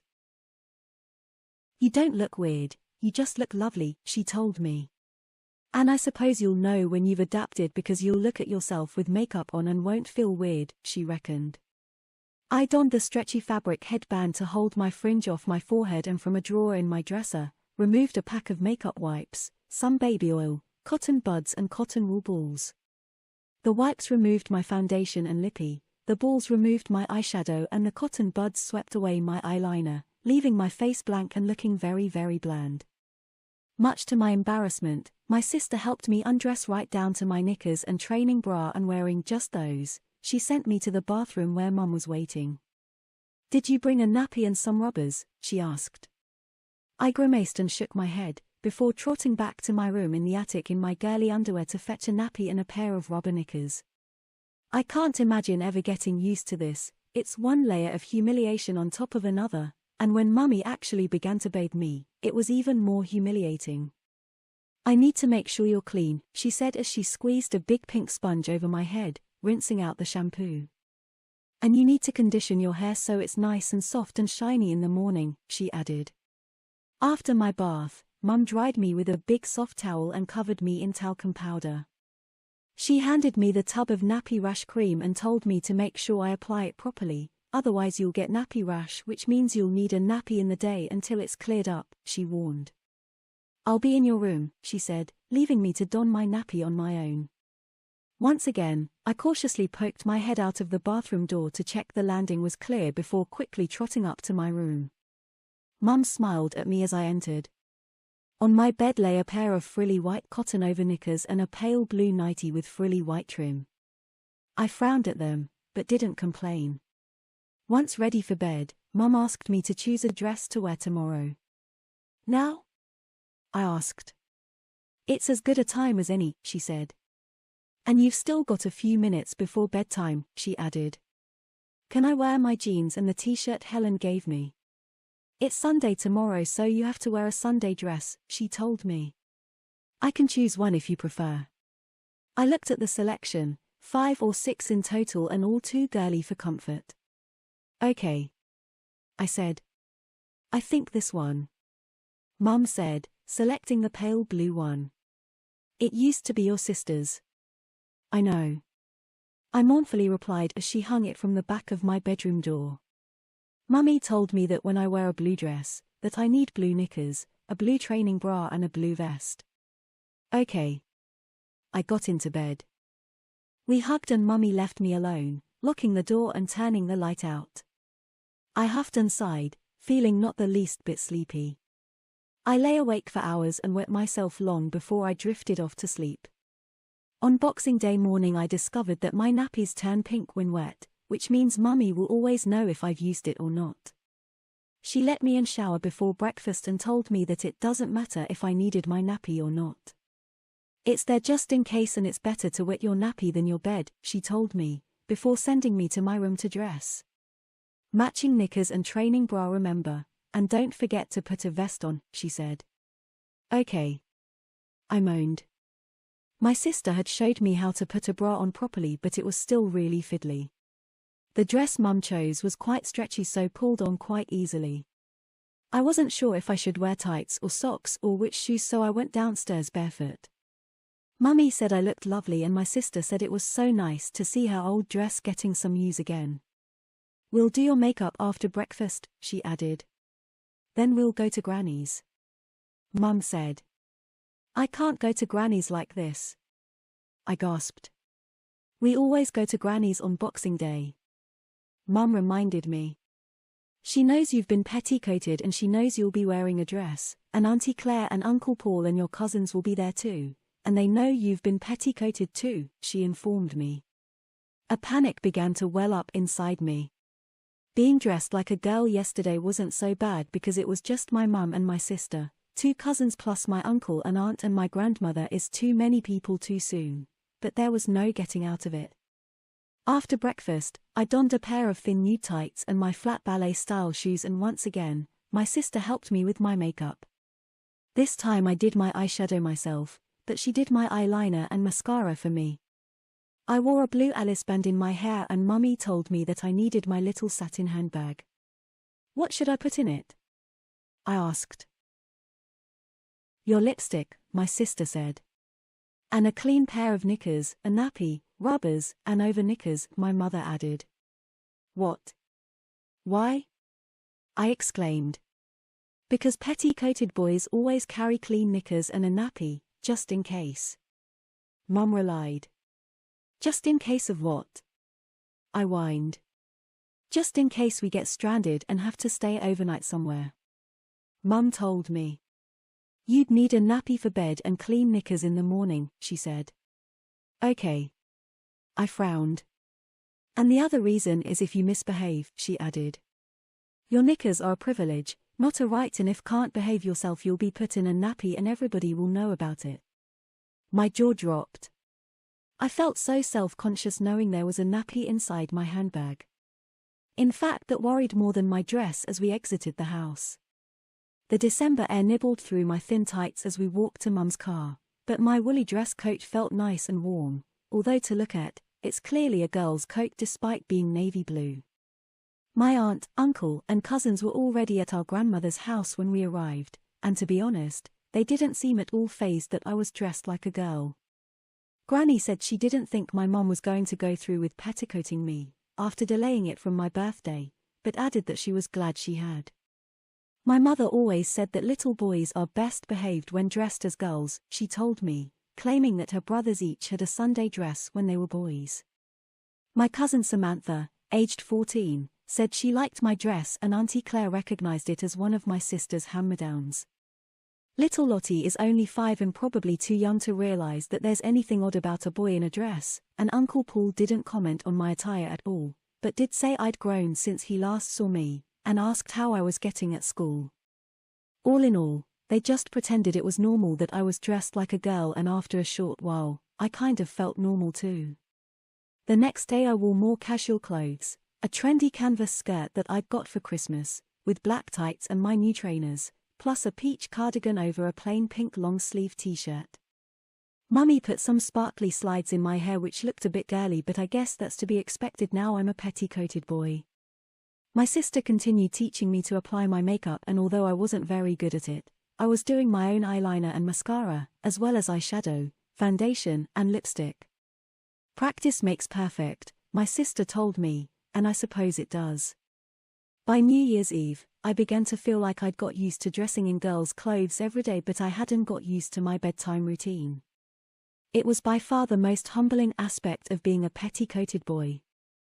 If I didn't wet myself before falling asleep, I'd wake in the middle of night, desperate for the toilet, and hang on for as long as possible before wetting myself.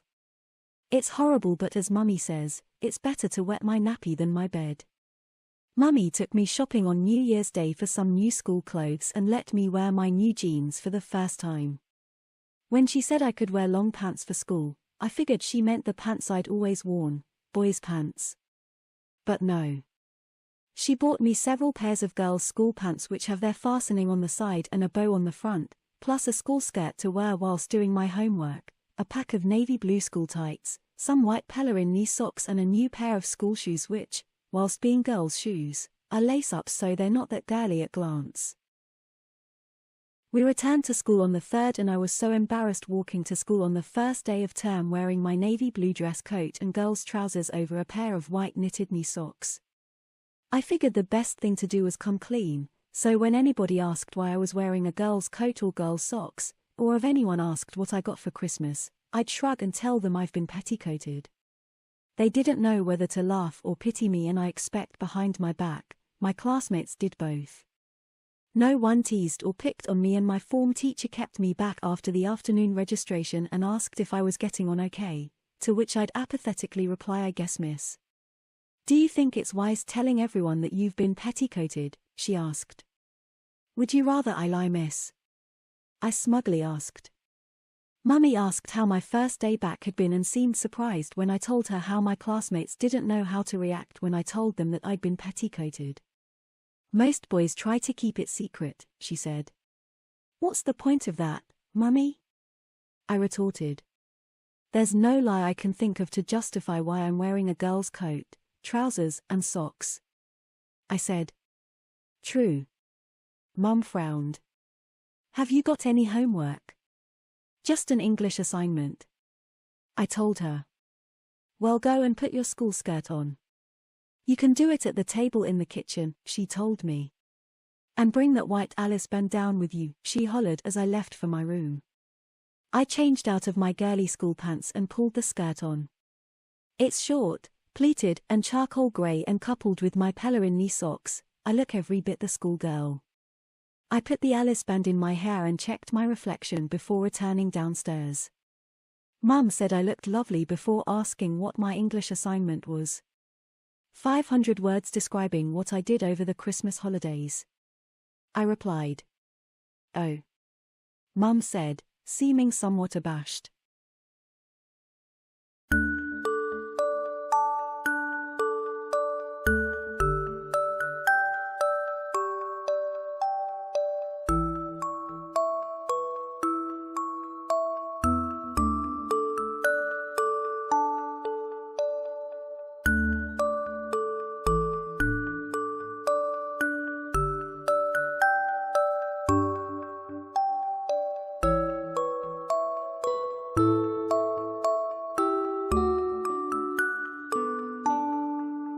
The nanny van.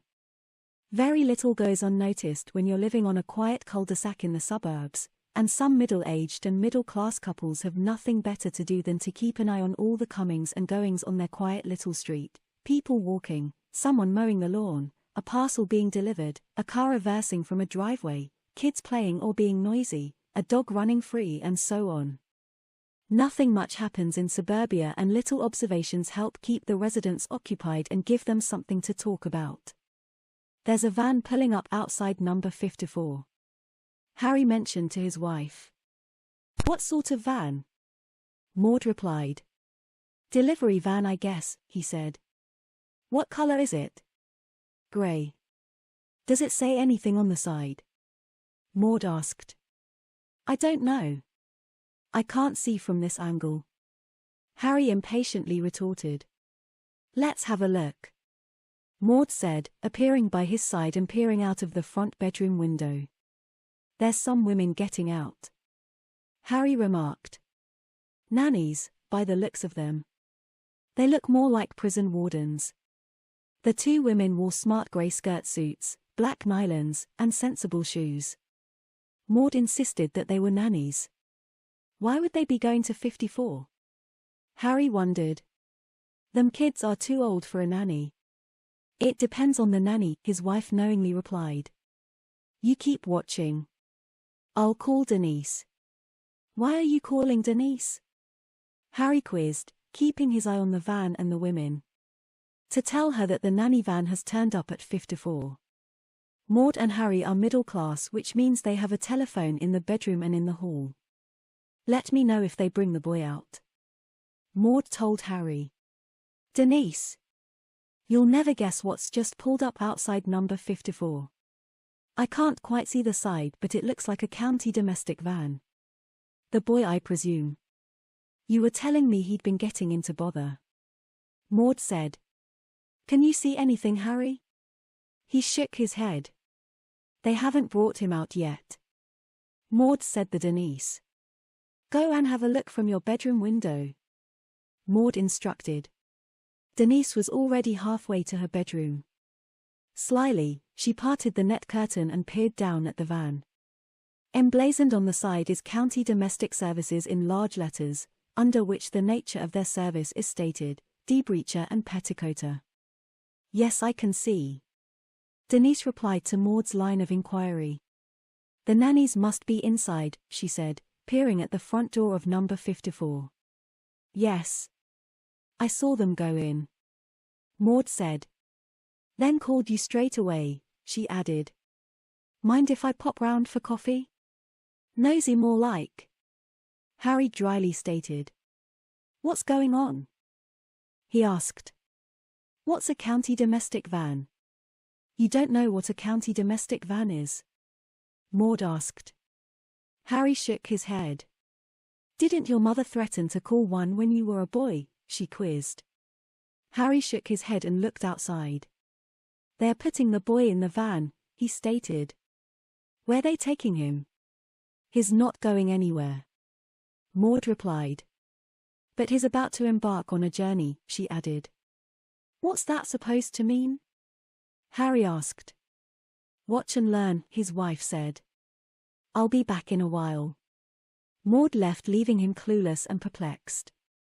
He watched the van for a while.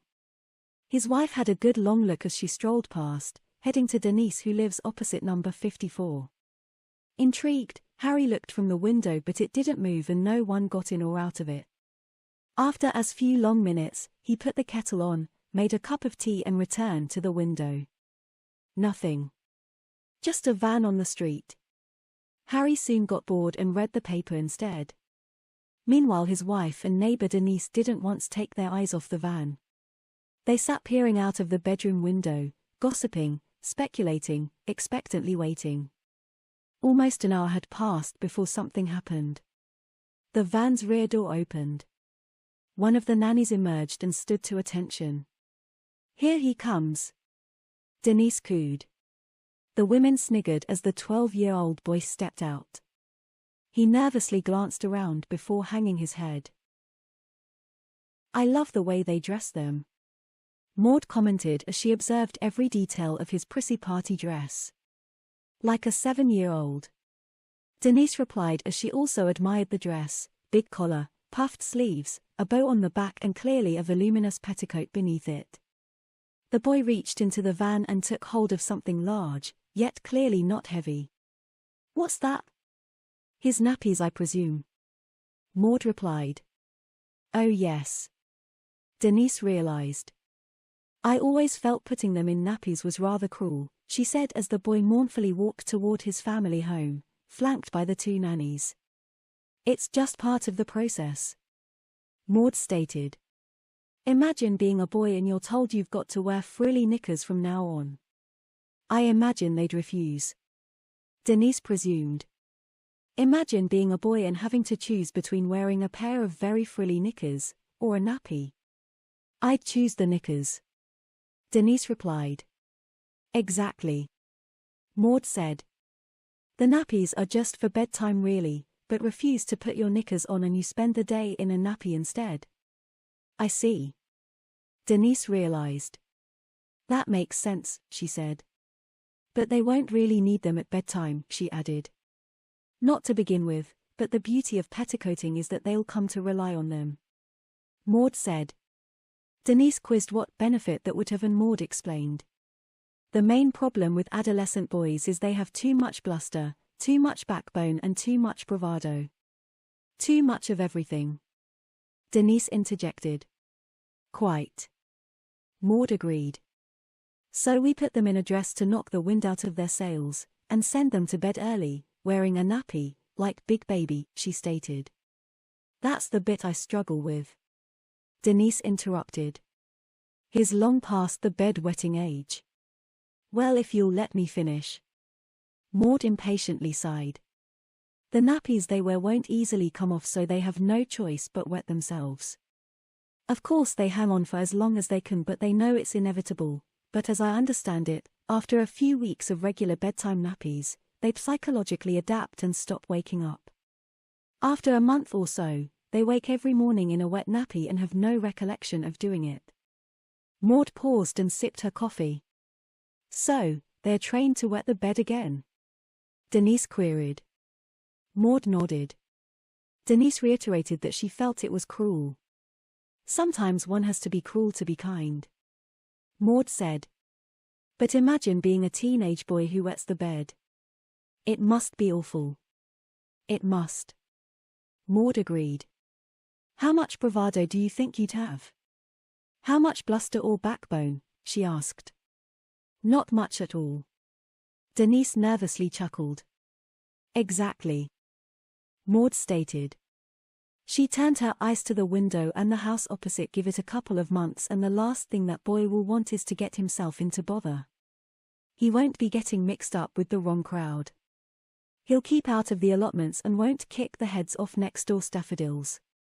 His school grades will improve because he'll be getting a good night's sleep without interruptions, she explained.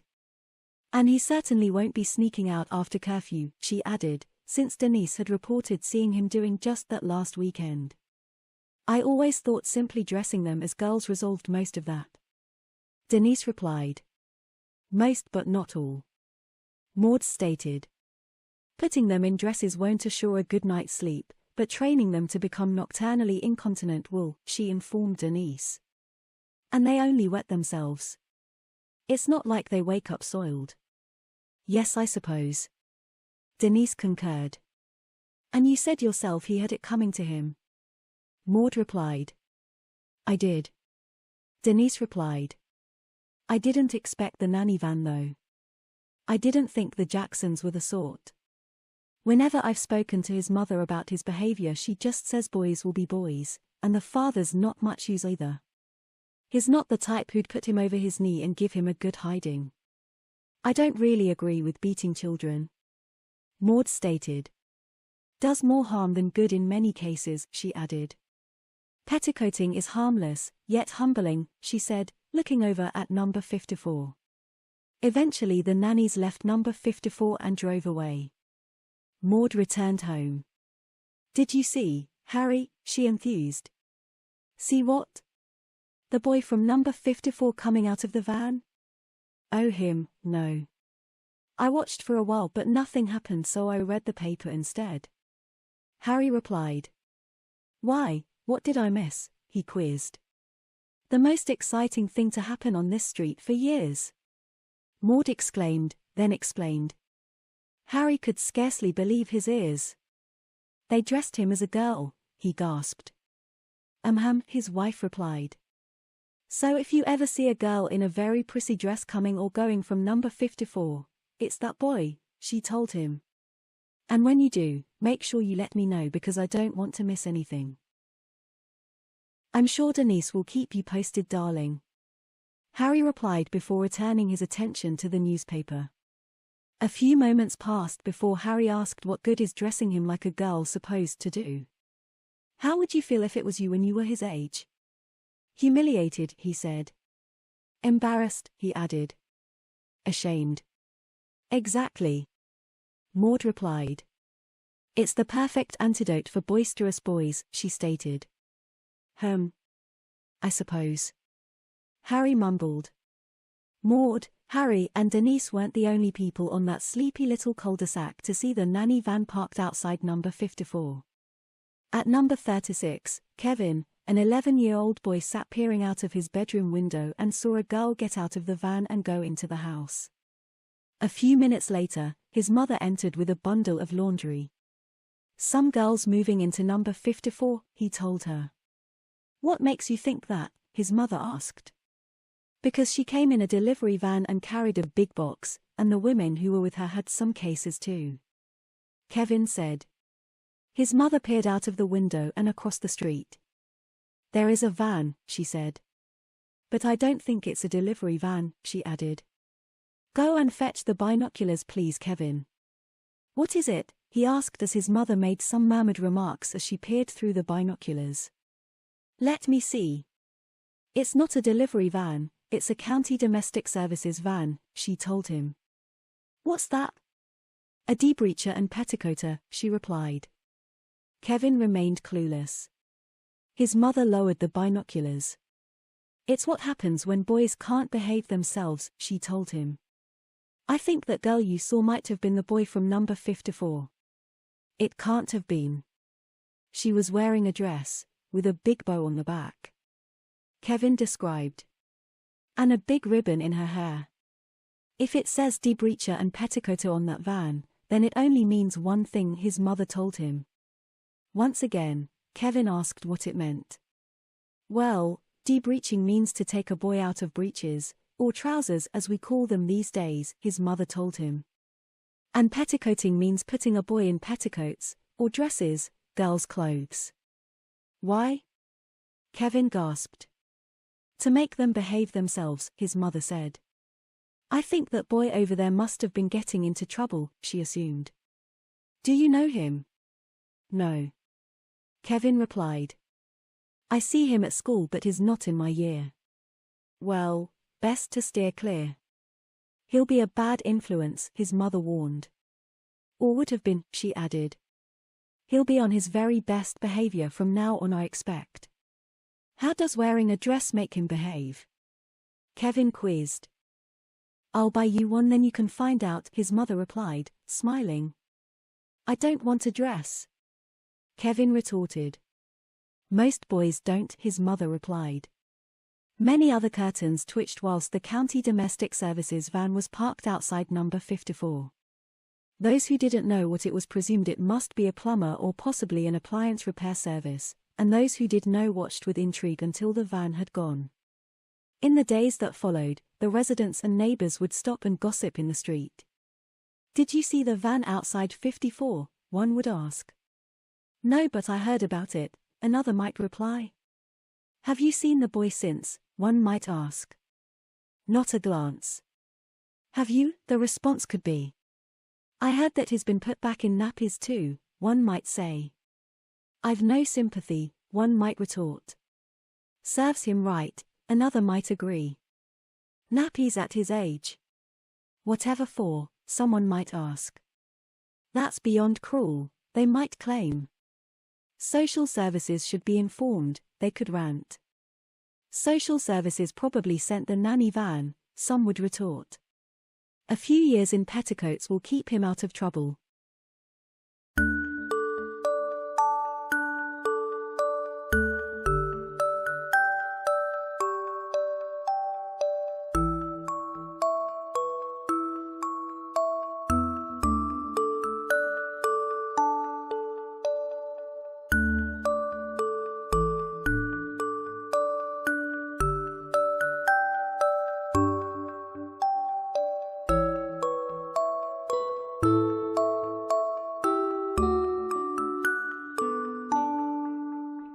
I had been dating Amber for almost a year now, and things seemed to be going quite well. We went through the typical dance of getting to know one another at first. But then we started spending more time together. Talking on the phone just about every day. And always moving our relationship forward. I was in my late 20s, and she was a year younger than me. But she had gotten married right out of school, but it all ended in tragedy. She had been pregnant but lost her daughter in childbirth. She told me what a beautiful child Melissa had been. And how empty she felt from the loss. It ended up consuming her. Eventually, her husband could take no more, and divorced her. She told me that she still thought about Melissa every day. And that she would have been 16 years old by now. Normally, I wouldn't date a female with that kind of emotional baggage. However, Amber had a few outstanding qualities. Like her unbelievably tight body. Her pretty face. Warm laugh. Deep blue eyes. Long blonde hair. And everything else you could imagine in your dream girl. I felt really fortunate that she picked me as the one that she was dating. Anyway, other than her need to tell me all the time about Melissa. There was only one other flaw in Amber, as far as I could see. She had a bit too much of a mothering instinct for me. Now when she would tell me that I needed to wear something other than what I had on. When we were going out. Wasn't too different from other women I dated. But she was always doing little things like straightening my color. Rubbing off some dirt from my shirt, or my face, insisting that I clean my plate when we ate. And drink my milk. It felt sometimes like she was trying to be a mother to me. When what I needed as a girlfriend. I let it go, but sometimes it really got to me. And I resented having a woman a year younger than me treating me like I was a kid or something. I figured that maybe it had something to do with her loss of Melissa and that she had this overwhelming inner need to mother. So I let it go as best I could. But one day, I was in a bad mood from work. She was grumpy, and then she started in with her mothering routine. I had a couple of drinks after work. And I was kind of loosened up. So I said something stupid, letting it slip. "Geez, Amber, you keep acting like you're my mother or something. Enough is enough." I could see from the look on her face that I had just struck her with perhaps the cruelest blow I could have. She looked absolutely crushed. She started crying, and I got all upset. I tried to talk to her, but she wouldn't have any of it. "I think you should just go home now," she told me. I went home, not knowing if we still had a relationship or not. I didn't call her the next day, nor did she call me. I thought it was going to be all over between us. But when I came home from work on Friday, there was a message on my machine. "Hi, it's Amber," said the voice on the recorder. "Look, I think we need to talk. I want to make it up to you. I've got dinner cooking, and I bought a surprise for you. Come on over when you get cleaned up, and I'll see you then." The long beep told me it was the last of my messages. I was really relieved that she wanted to make up. Having just a day and a half away from her made me realize just how much I missed what we had together. I felt so stupid for having made such a mess of things. It was all my fault. I bought a bottle of her favorite wine, and I planned on apologizing to her when I got there. I stooped at the florist and got a dozen red roses too, her favorite. I was really nervous when I knocked on her door, as nervous as our first date together. Amber acted very pleasant that evening as if nothing had happened. She cooked a wonderful dinner for us. which we ate as we drank the wine I had bought. She made spaghetti with a creamy spicy red sauce, and it was really good. When we were done eating, she kept staring at me. But not at my face. She was looking down further. Like she was staring at my chest. "What's the matter?" I said. "Well, since you asked," she replied. "I wasn't going to say anything, since I don't want to be accused of mothering you too much, but you've got a red spot on your shirt from the sauce. I'll let you clean it off yourself." "Look, I started, but she put her hand up. "No, don't say anything. We were both wrong. As of today, we're going to have a different relationship. I love you, I know you love me, and we are not going to let something minor and silly get in the way." I was so relieved. And she didn't even want to talk about it. Normally, women wanted to go on and on and on when they talked about relationships. So it was a double bonus for me that she didn't want to rehash every little detail over and over. "I told you I had a present for you," she said. "Let me go get it. Actually, it's a new shirt. We can soak that one, so the stain doesn't set it." I looked down at my shirt, but I didn't see a red stain. But now wasn't the time to argue with her. I would just let this go, and put on the new shirt she bought me. Who knows, maybe she made an excuse to get me to wear it. So I'd be grateful to her. She returned with a box, wrapped up, with a bow on top and everything. I carefully pulled the bow off, removed the paper, and opened the box. Then I had to fold back the tissue paper to reveal the shirt hidden inside of all that. I was really surprised to see what kind of shirt it was. First of all, there was the color. It was orange and yellow, kind of blended together so that it was darker around the outside, lighter in the middle. Then there were red-colored outlines of flowers, leaves, and butterflies. It was some kind of tank top. But the straps going over the shoulders were really thin. Less than the width of a pencil. Thanks, I said. "I don't have anything like this." "Go ahead, try it on," she insisted. "It looks small for me," I said, trying to find a way to weasel out of wearing the shirt. It certainly wasn't my style, and I wasn't excited about having it on. "It's a stretch fabric. It's supposed to look small." "Come on now, I spent a long time picking it out. Special for you. Let me see you in it." "All right," I said, giving up. With our fragile truce, I didn't want to pick a fight. So I thought, what the heck? I'd try it on, show her that it didn't fit, and I'd never have to wear it again. So I took the shirt in my hand. The fabric was very soft, and I had to admit it felt very good to the touch. Much softer than any of my shirts, that's for sure. I took off my shirt and tossed it on the couch. Then I took the new shirt and pulled it on over my head. It was too small for me, I could tell right away. I had to struggle to get into it, and it came up way too short, exposing my belly for 7 inches. "See?" I said, "It's just too small for me." "Just let it stretch out a bit," she insisted. "It will fit you fine." Okay, I sighed, but I wasn't too happy about wearing the shirt. To make matters worse, it felt really weird to be wearing a shirt with flowers and butterflies. I decided it must be a Hawaiian theme or something, so I let it go. For now. "Come on, let's watch a movie," said Amber, sounding excited. "Sure," I replied. "What's on?" "I just rented The Princess Diaries 2," she replied. I didn't know what that movie was, but after about 5 minutes, I had it figured out. It was a chick flick for younger girls and women who wanted to get in touch with their youth by reliving old fairy tales. At first, I found it really boring.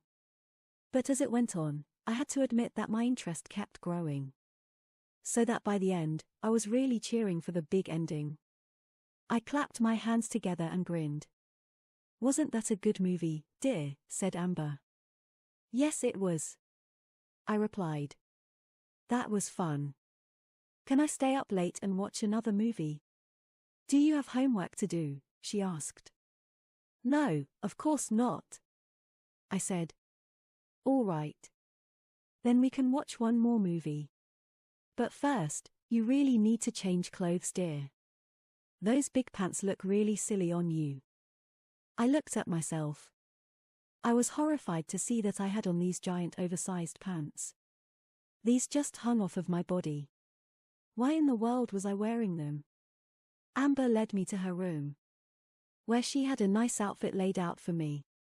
Why don't you put that on, and I'll start making popcorn. I took off the yucky pants and noticed that I had boys' boxers on too. I would much rather be wearing the panties she had placed near the skirt. So I picked them up and slipped them on. They were white cotton, and very comfortable. Then I took the denim skirt and put it on as well. I looked in the mirror. I realized that I looked silly without shoes on. I rummaged through Amber's closet. Luckily, the pair of her shoes that I picked out were just the right size for my feet. They were open toe heels, with a heel that was as wide as the shoe. The whole shoe was a natural ecru color, except the 2-inch wide strip of material that you slipped your foot into. That was the color of red wine when you spill a little on the table. Now I felt better. I was glad that Mom let me wear her shoes because she had so many. I went out to see her, so we could watch the next movie. Young lady, what do you think you are doing? She scolded. Sorry, Mom, but I wanted to wear these shoes with this outfit. Is that okay? I said. Of course, dear. I'm not mad about that. But you can't go around wearing a thin shirt like that without a bra. I'm sorry, I said. I guess I forgot. That's okay, Melissa. Just go to your room and put a bra on under your shirt. I went to my room and turned on the light. It looked very pretty in my room. My walls were covered in a textured sky blue wallpaper. It was like floating among wispy clouds up in the air. My vanity, my dresser, and my bed were white, with gold trim. My bed was covered with the big fluffy comforter, with a stack of pillows with their lacy covers piled at the head of the bed. At the foot of the bed was my favorite doll, from when I was a young girl. On my white nightstand was a vase with fresh-cut pink carnations. These made the room smell very nice. The curtains were tied off to the sides with a dark blue braided rope. They were white, of course, with a lacy pattern. I had the shades pulled down though because I didn't want anyone looking in when I was dressing. A girl can't be too careful. I took off my new shirt, which was so cute on me. I loved how I looked it in. It was kind of long for me though, but maybe I could shrink it in the wash. I carefully laid it on the bed, while I opened the drawer of my dresser where I kept my bras. I didn't always like to wear one, but Mom would nag me if I didn't. I had been so excited at first when I got to wear a bra because I thought it meant I was becoming a woman, not a girl. But Mom still treated me like a little girl. She wanted me to be 5 years old or something, I think. But I loved the attention she gave me. I thought about this as I put on my bra with an expert touch. It had been hard at first, but now I didn't even have to think about it. Suddenly, I was overcome with a strange feeling. Like something wasn't right. All this, my life. It was a mirage. But how could all this be wrong? It was me. I put my shirt back on, and suddenly the strange feeling went away. I took a deep breath. I felt comfortable again. I was myself again. But I was dismayed to see that my bra strap showed. I'd have to talk Mom into buying me a strapless bra if I was going to wear this shirt out sometime. It was really cool, but I couldn't wear it outside with my bra straps showing like this. I looked at the makeup I had set up on my vanity. I loved making my face up. But it was close to bedtime, and Mom would yell at me for taking a long time. My nails really needed to be painted too. I vowed to let them grow long and to stop chewing on them like Mom was always nagging me about. I'd start growing them long tomorrow. For real this time. My closet door was slightly ajar. So I went to close it. I felt good knowing that I had a whole closet full of cute skirts, blouses, dresses, and all my other pretty clothes. Not to mention all my shoes. Of course. I'd raid Mom's shoes when she had something cool that I didn't. Like today. I went back out, and Mom had the popcorn ready, and the movie. It was Shrek 2, which was pretty funny, even though I'm not a little kid anymore. I sat on the floor, and Mom brushed my hair as we watched the movie, ate popcorn, and giggled. By the time the movie was done, I was falling asleep on the couch. Mom made me go to my room and put on my nightie before I could crash for the night. I brushed my teeth, and I was ready to hit the sack. Mom also made me brush my long hair, 100 strokes every night. But since she did it for me while we watched the movie, I could just hit the sack. She came in and kissed me goodnight. At that moment, it was like fireworks went off in my head. Her kiss unlocked something within me. What was going on? Why was she treating me like her daughter? I looked down at myself in the nightie, and the worst, I was a girl. Somehow, I had completely transformed into a girl. She had been calling me Melissa all night. I don't know how it happened, but now I was her daughter. I had been thinking and acting like a girl ever since I had put on that shirt. Now I was suddenly myself again, and I screamed. I had a girl's voice. No. This couldn't be happening to me. I was a girl. No. What's the matter, dear? Said Amber, rushing into the room. Are you having a bad dream? What have you done to me? I screamed. You've turned me into a girl. Now, Melissa, calm down, she said. I will not calm down. I'm not Melissa. I'm not a girl. And I'm not your daughter. Turn me back into myself. Now. I'm afraid that is quite impossible, she said. I should have made you keep your shirt on longer, I'm afraid. You're suffering a slight relapse. But don't worry, dear. As soon as you fall asleep, your true feminine self will take over again, and this time for good. Then I'm never going to sleep again. I said. I want my old body back. The warm milk you drank with the popcorn had a sedative in it, she said. Fight it if you would like to, but within a few minutes, you'll find yourself falling off to sleep. Then what is left of your male mind will be erased, and you will truly be Melissa. There is nothing you can do.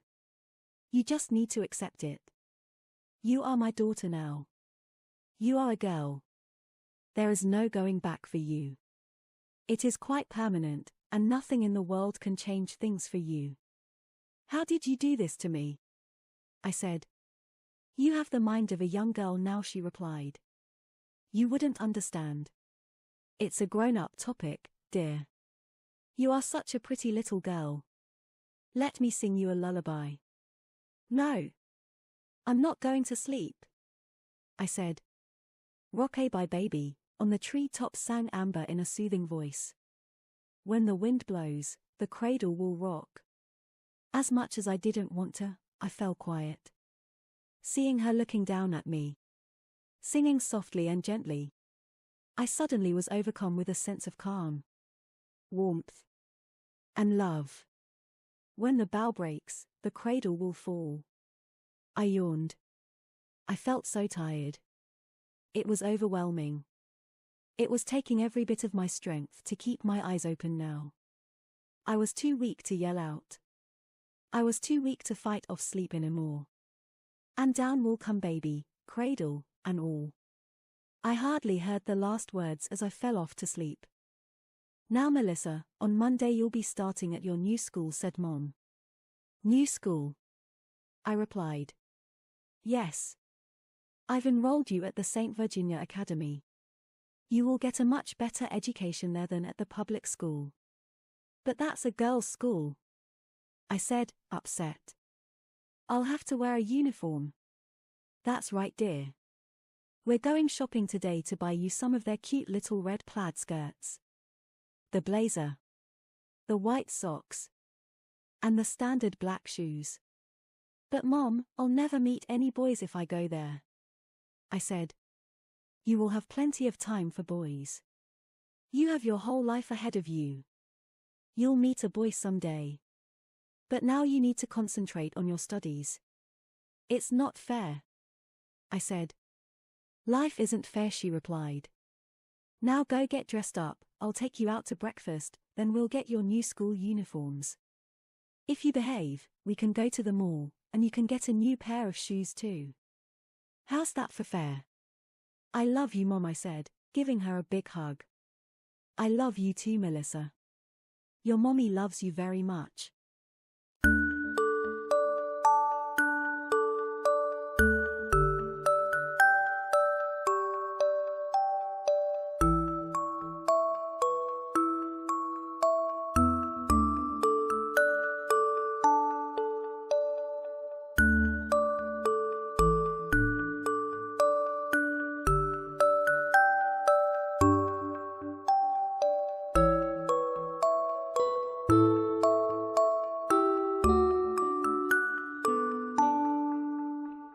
Auntie Deidre takes charge.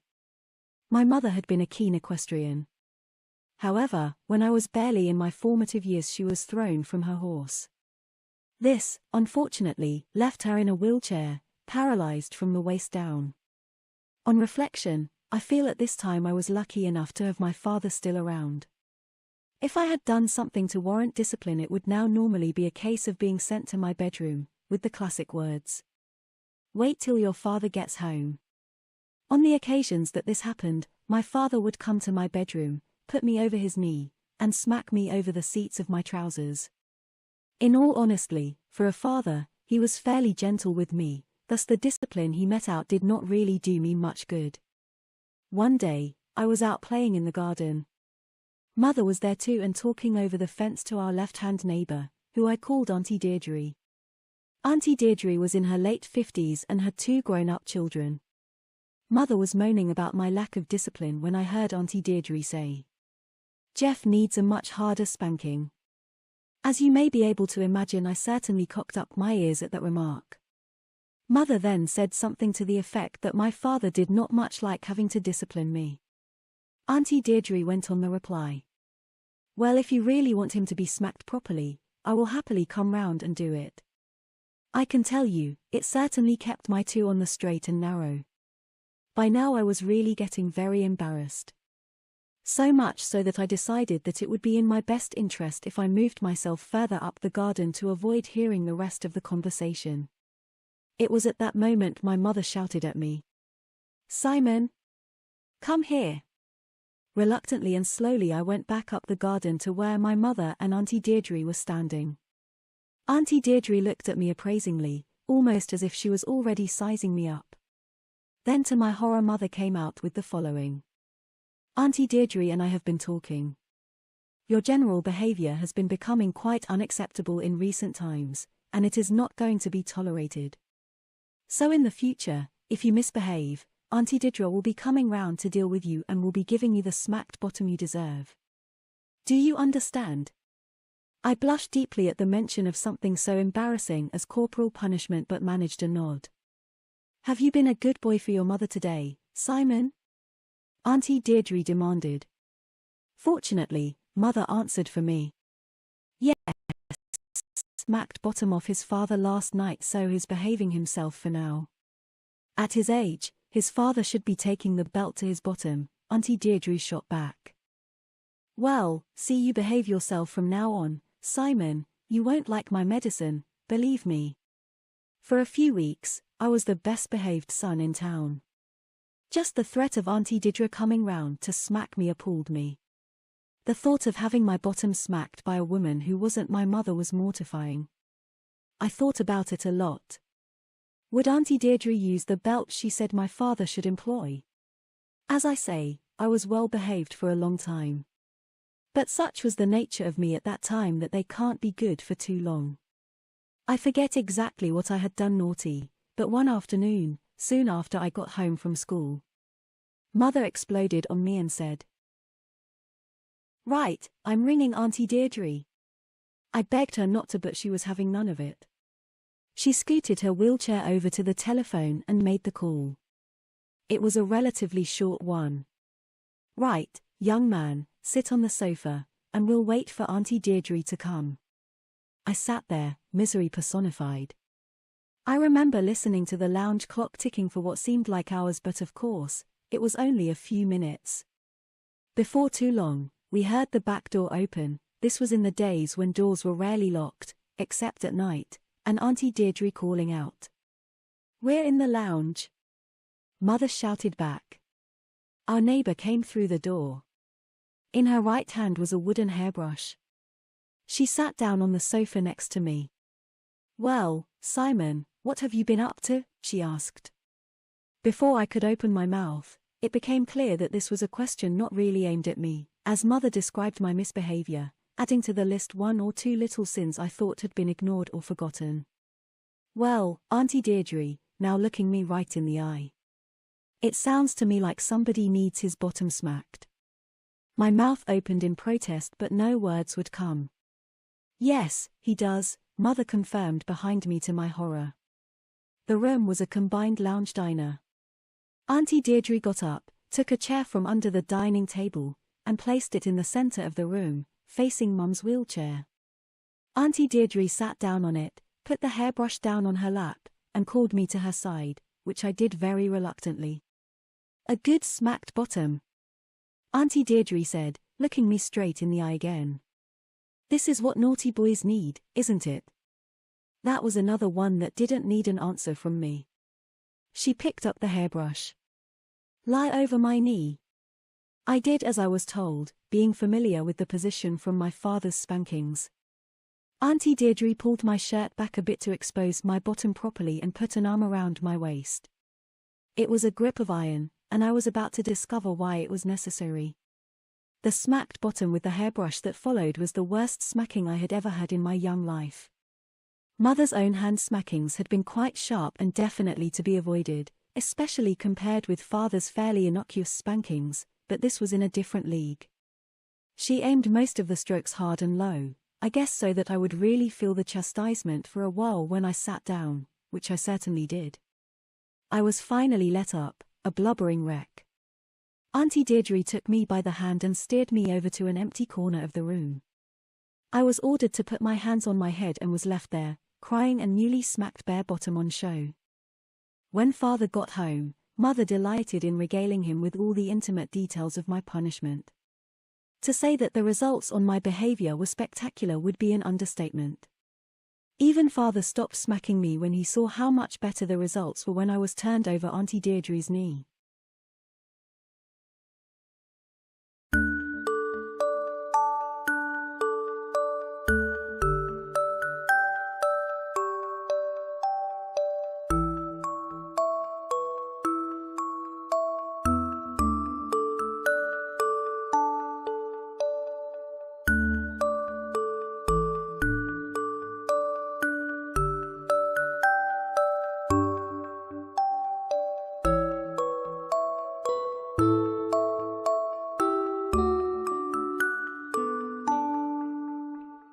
Peter's room. "It's John," I replied. "Is that you, Pete?" I asked. My school friend poked his head out from behind the door. My jaw dropped and my eyes grew to the size of saucers as he stepped out to reveal himself. "Mum always makes me dress like this at home," Peter meekly told me. "That's why I never ask anyone to come round." I tore my eyes from him and panned around his room. "Is this all your stuff?" I asked. I couldn't think of anything better to say. "I don't like any of it," Peter claimed. "Mum just buys it for me." "I think she wishes I was a girl," he muttered. "That's not true," his mother said as she appeared behind me. She must have been listening from the corridor. "There's no reason why boys can't wear nice clothes too," she said before asking me if I had any nice clothes at home. I shook my head. "Oh, that's a shame," she said. "Would you like some?" she asked. Not really. I don't think my mum would approve," I stammered. This is a pretty weird exchange by anyone's reckoning, but it got even stranger when she said I'd never know unless I asked. She turned to Peter and suggested he show me his dollies. "I don't think he's interested in those, Mum." Peter sheepishly replied as my jaw hit the floor. When he corrected himself and said, "Mummy, my jaw hit the basement floor."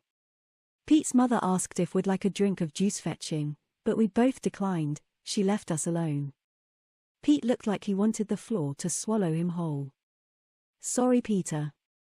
I wouldn't have called if I'd known," I said, before assuring him that I'd not tell a soul about this. I glanced at his clothes rails and its resplendent display of prissy dresses. The shelf above is home to a handbag, a dummy head with pink bonnet perched on it, various cute cuddly toys and a variety of other girly items. A large book titled My Princess Diary also sits there. Peter himself isn't actually wearing a dress, but he may as well be. On his feet is a pair of pale blue girl's shoes with 2 buckled straps, both decorated with a blue leather bow. He wears a pair of white lace knee socks with frills around their cuffs, and pale blue shorts with no pockets, no button or even a zip fly. His white shirt is clearly a girl's blouse as it has pale blue frilly trim around the collar as well as around the cuffs of its short puffed sleeves. Beneath it I spy the telltale lacy trim of what I assume is a girl's vest. I try not to think about whether he's wearing knickers too. "I'd better go, Pete," I said, before once again assuring him that his secret is safe with me. When I arrived home, my mother asked what I'd been up to and said, "Just knocking about." I got bored so I came home. "Didn't you call for your friend Peter?" she asked, since that's what I said I was doing when I left. I lied and told her he wasn't in before going to my own room. Thank God I don't have Pete's mother, I thought as I entered my own normal bedroom. The next time I saw Peter was on Monday at school. He was very sheepish around me, probably because he thinks I'll have told everyone what I'd witnessed. I thought it best not to mention it as school could be the only time he can be a normal boy. I did tell him that he could call round to my place if he wants. "If you're allowed," I said. "I might be allowed after school one day," he replied. "But I'll have to ask." A few days later, Peter did come round to my house after school. I showed off my collection of Airfix models, my remote control car and various other gadgets. Peter said he used to make Airfix models and also used to have some of the board games as me. We played Escape from Colditz, but didn't finish as Peter's mother came to collect him at 5 p.m. sharp. Mum called us both downstairs and Peter's mother stood in the hallway chatting with my mother. She seems nice enough on the surface, but having seen how she treats her son, all I see is a weird freak of a woman. "What have you two been up to?" she asks. "Oh, that sounds nice. What game were you playing?" "Escape from Colditz," I replied, before briefly describing the game's premise. "You know how I feel about war toys, Peter," his mother said. She turned to my mother and said that she felt that toys such as tanks and guns, soldiers, and swords are unsuitable for children, and as such she'd stopped Peter from playing with them some years ago. My mother agreed in principle, but felt they were harmless enough since children do know the difference between real life and pretending. "Yes, of course they do." Peter's mother smiled. "I'd just rather buy my children nicer things than toy guns or model tanks," she added. Mum asked after her other children. Peter's the youngest of 3. His big sister Judith is in year 12 and his brother Martin is doing his A-levels. "Oh, that's nice," Mum replied. "It's just me and John here." "Well, he seems like a very nice boy," Peter's mother said as she glanced at me and smiled. "Come on, Peter, let's get you home and out of that uniform," she chirped. "She seems nice," Mum said after they'd gone. I was tempted to say otherwise and tell her what I know, but I heeded my promise to Peter and half-heartedly agreed with her. "She said that you did call round the other day and Peter was in," my mother informed me. "Do you want to tell me why you lied?" The first thing I did was try to think of a viable excuse, but with nothing forthcoming I told her the truth. He seemed really embarrassed and I promised I wouldn't tell anyone, "So I told you he wasn't in," I explained before saying sorry. "Well, that's understandable," Mum replied. "I suppose it would have been a bit of a shock if you didn't know he was being petticoated." "Was what?"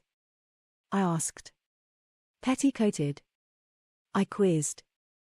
You know when you were naughty and I used to make you sit on the naughty step, stop you from watching TV or take away your favorite toy? She asked. I nodded. Well, sometimes when boys are naughty they have to wear girls' clothes and that's called petticoating, she explained. Although there's more to it than that. It was more than just girls' clothes in Peter's room. I replied. He has dolls and cuddly teddy bears, a pink bed, handbags, and headbands. There's even a painting of Tinker Bell on his wall. Mum said that she presumes Peter is not being petticoated because he's naughty, but because he's vulnerable. Sometimes if they're gullible or easily led, petticoating is employed to make sure they don't go off the rails and to stop them getting involved in the wrong crowd. That's really mean. I replied. Especially if he's done nothing wrong. It isn't really. Mum claimed. In fact, it comes highly recommended as a non-confrontational method of discipline because all it involves is a simple change of clothes. Yeah, but they weren't normal girls' clothes, they were really horrible. I said as I visualized the rail in his room. The sorts of dresses that most girls would refuse to wear, all pink and frilly with bows, flowers and, I drew my description to a close with a puke mime. Mum smiled and nodded and said, that's the style they wear when petticoated. It's horrible. I balked. Well, I wouldn't say that. Mum replied. I think too nice is more appropriate, she suggested. Either way, it's not something I want to think about. I glanced at the time and figured Peter would be home by now. I recalled his mother saying let's get you home and out of that uniform and figured he'd be wearing something girly by now, but I didn't want to think about it. I returned to my room and put the Cold It's game away. Peter said he used to have this game as well as some of the same model tanks and planes as me, which means he used to be a normal boy. I wondered what he did when his mother first petticoated him. Was he willing or did he put up a fight? I can't imagine the former, so settled for the latter of the two possibilities, but I didn't want to think about it. A few weeks later, Peter said, it's my birthday next week and Mum asked if you wanted to come for tea. I told him I'd like to but would have to check with my mother first. What day? I asked. Tuesday. Peter replied.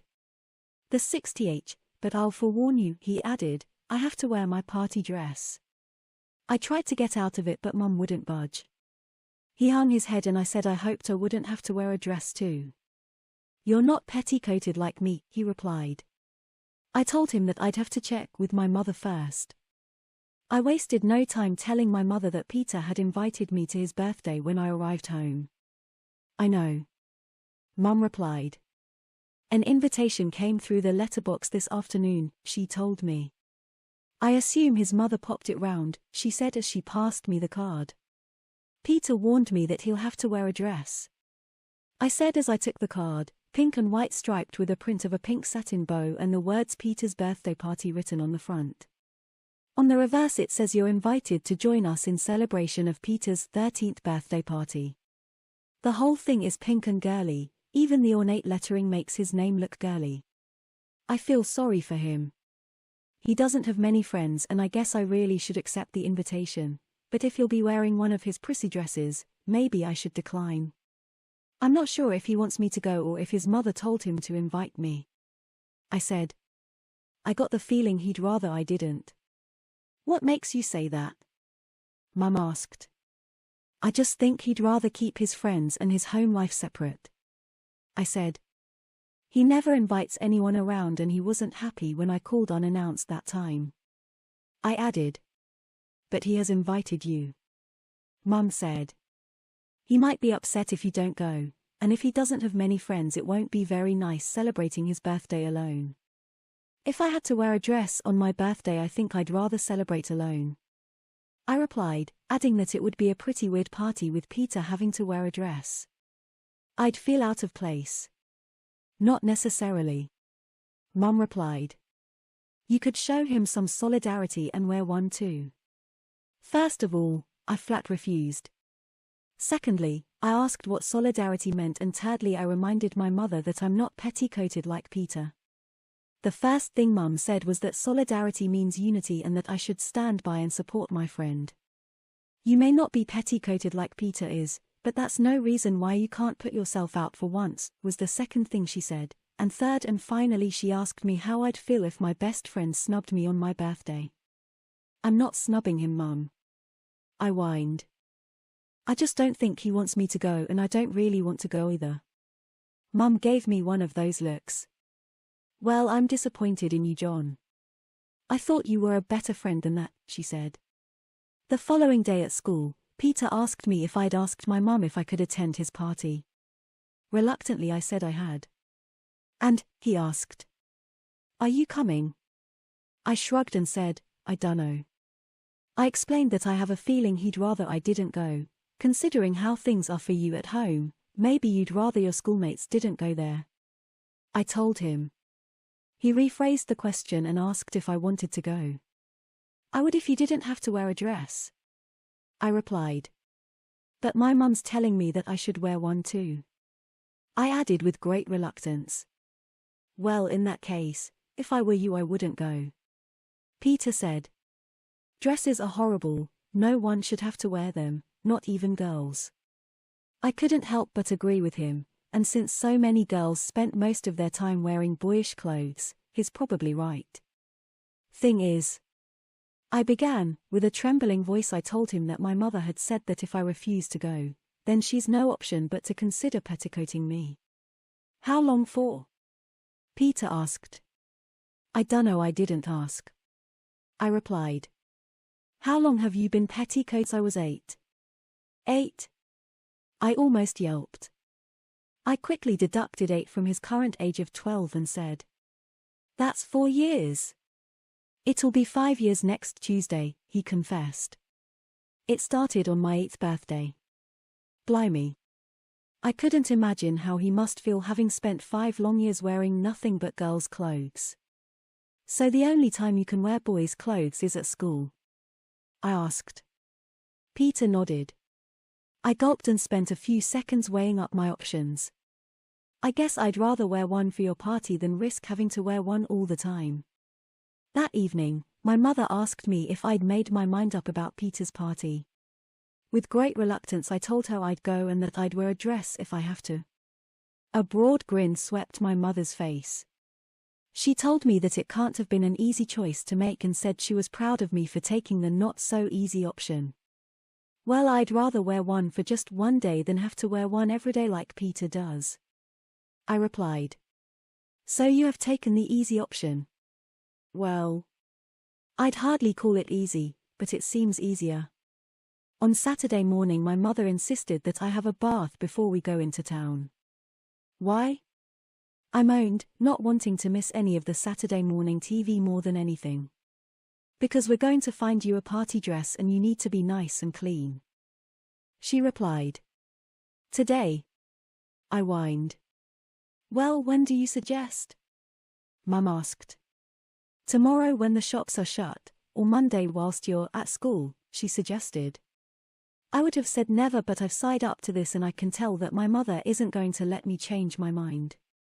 I went up to the bathroom and found the bath already full of fragrant bubbles. Of course I complained and said it stank of flowers. Like I say, I want you nice and clean, not just clean. Mum said. Now come on, gym jam's off and in, she said as she pushed up her sleeves and dunked a big pink sponge into the water. I can do it myself. I insisted as my mother appeared to be preparing to give me a bath. My mother said she wanted to make sure that I'm nice and clean, and the minimal fuss method is if she does it. I felt like a little kid as my mother washed and rinsed my hair before scrubbing my arms, shoulders, chest, back and belly with a loofah. Then she stood me up and scrubbed my bits, my bum and my legs. I complained that the loofah was hurting me, but Mum said it's only because I'm not used to having a proper wash. I couldn't wait to hide myself beneath the foam-topped water, where she scrubbed my feet and toes. Mum rooted beneath the bubbles for the big pink sponge and gave it to me. Here, you sponge yourself off, she said before leaving me alone in the bath. At least the sponge felt a lot nicer than the loofah did. In fact, it was very soothing after the vigorous scrub my mother had given me. I dried myself and got dressed. I noticed that my skin smelled like the bath did and turned my nose up at it. Mum asked if I was ready and I asked if I could watch the rest of the Saturday morning TV show I always watched. No, was her reply. As she drove us to town, I felt more than a hint of defiance growing in my belly. So what we gonna do? I grunted. Go round loads of girls' shops. Is that what you'd like to do?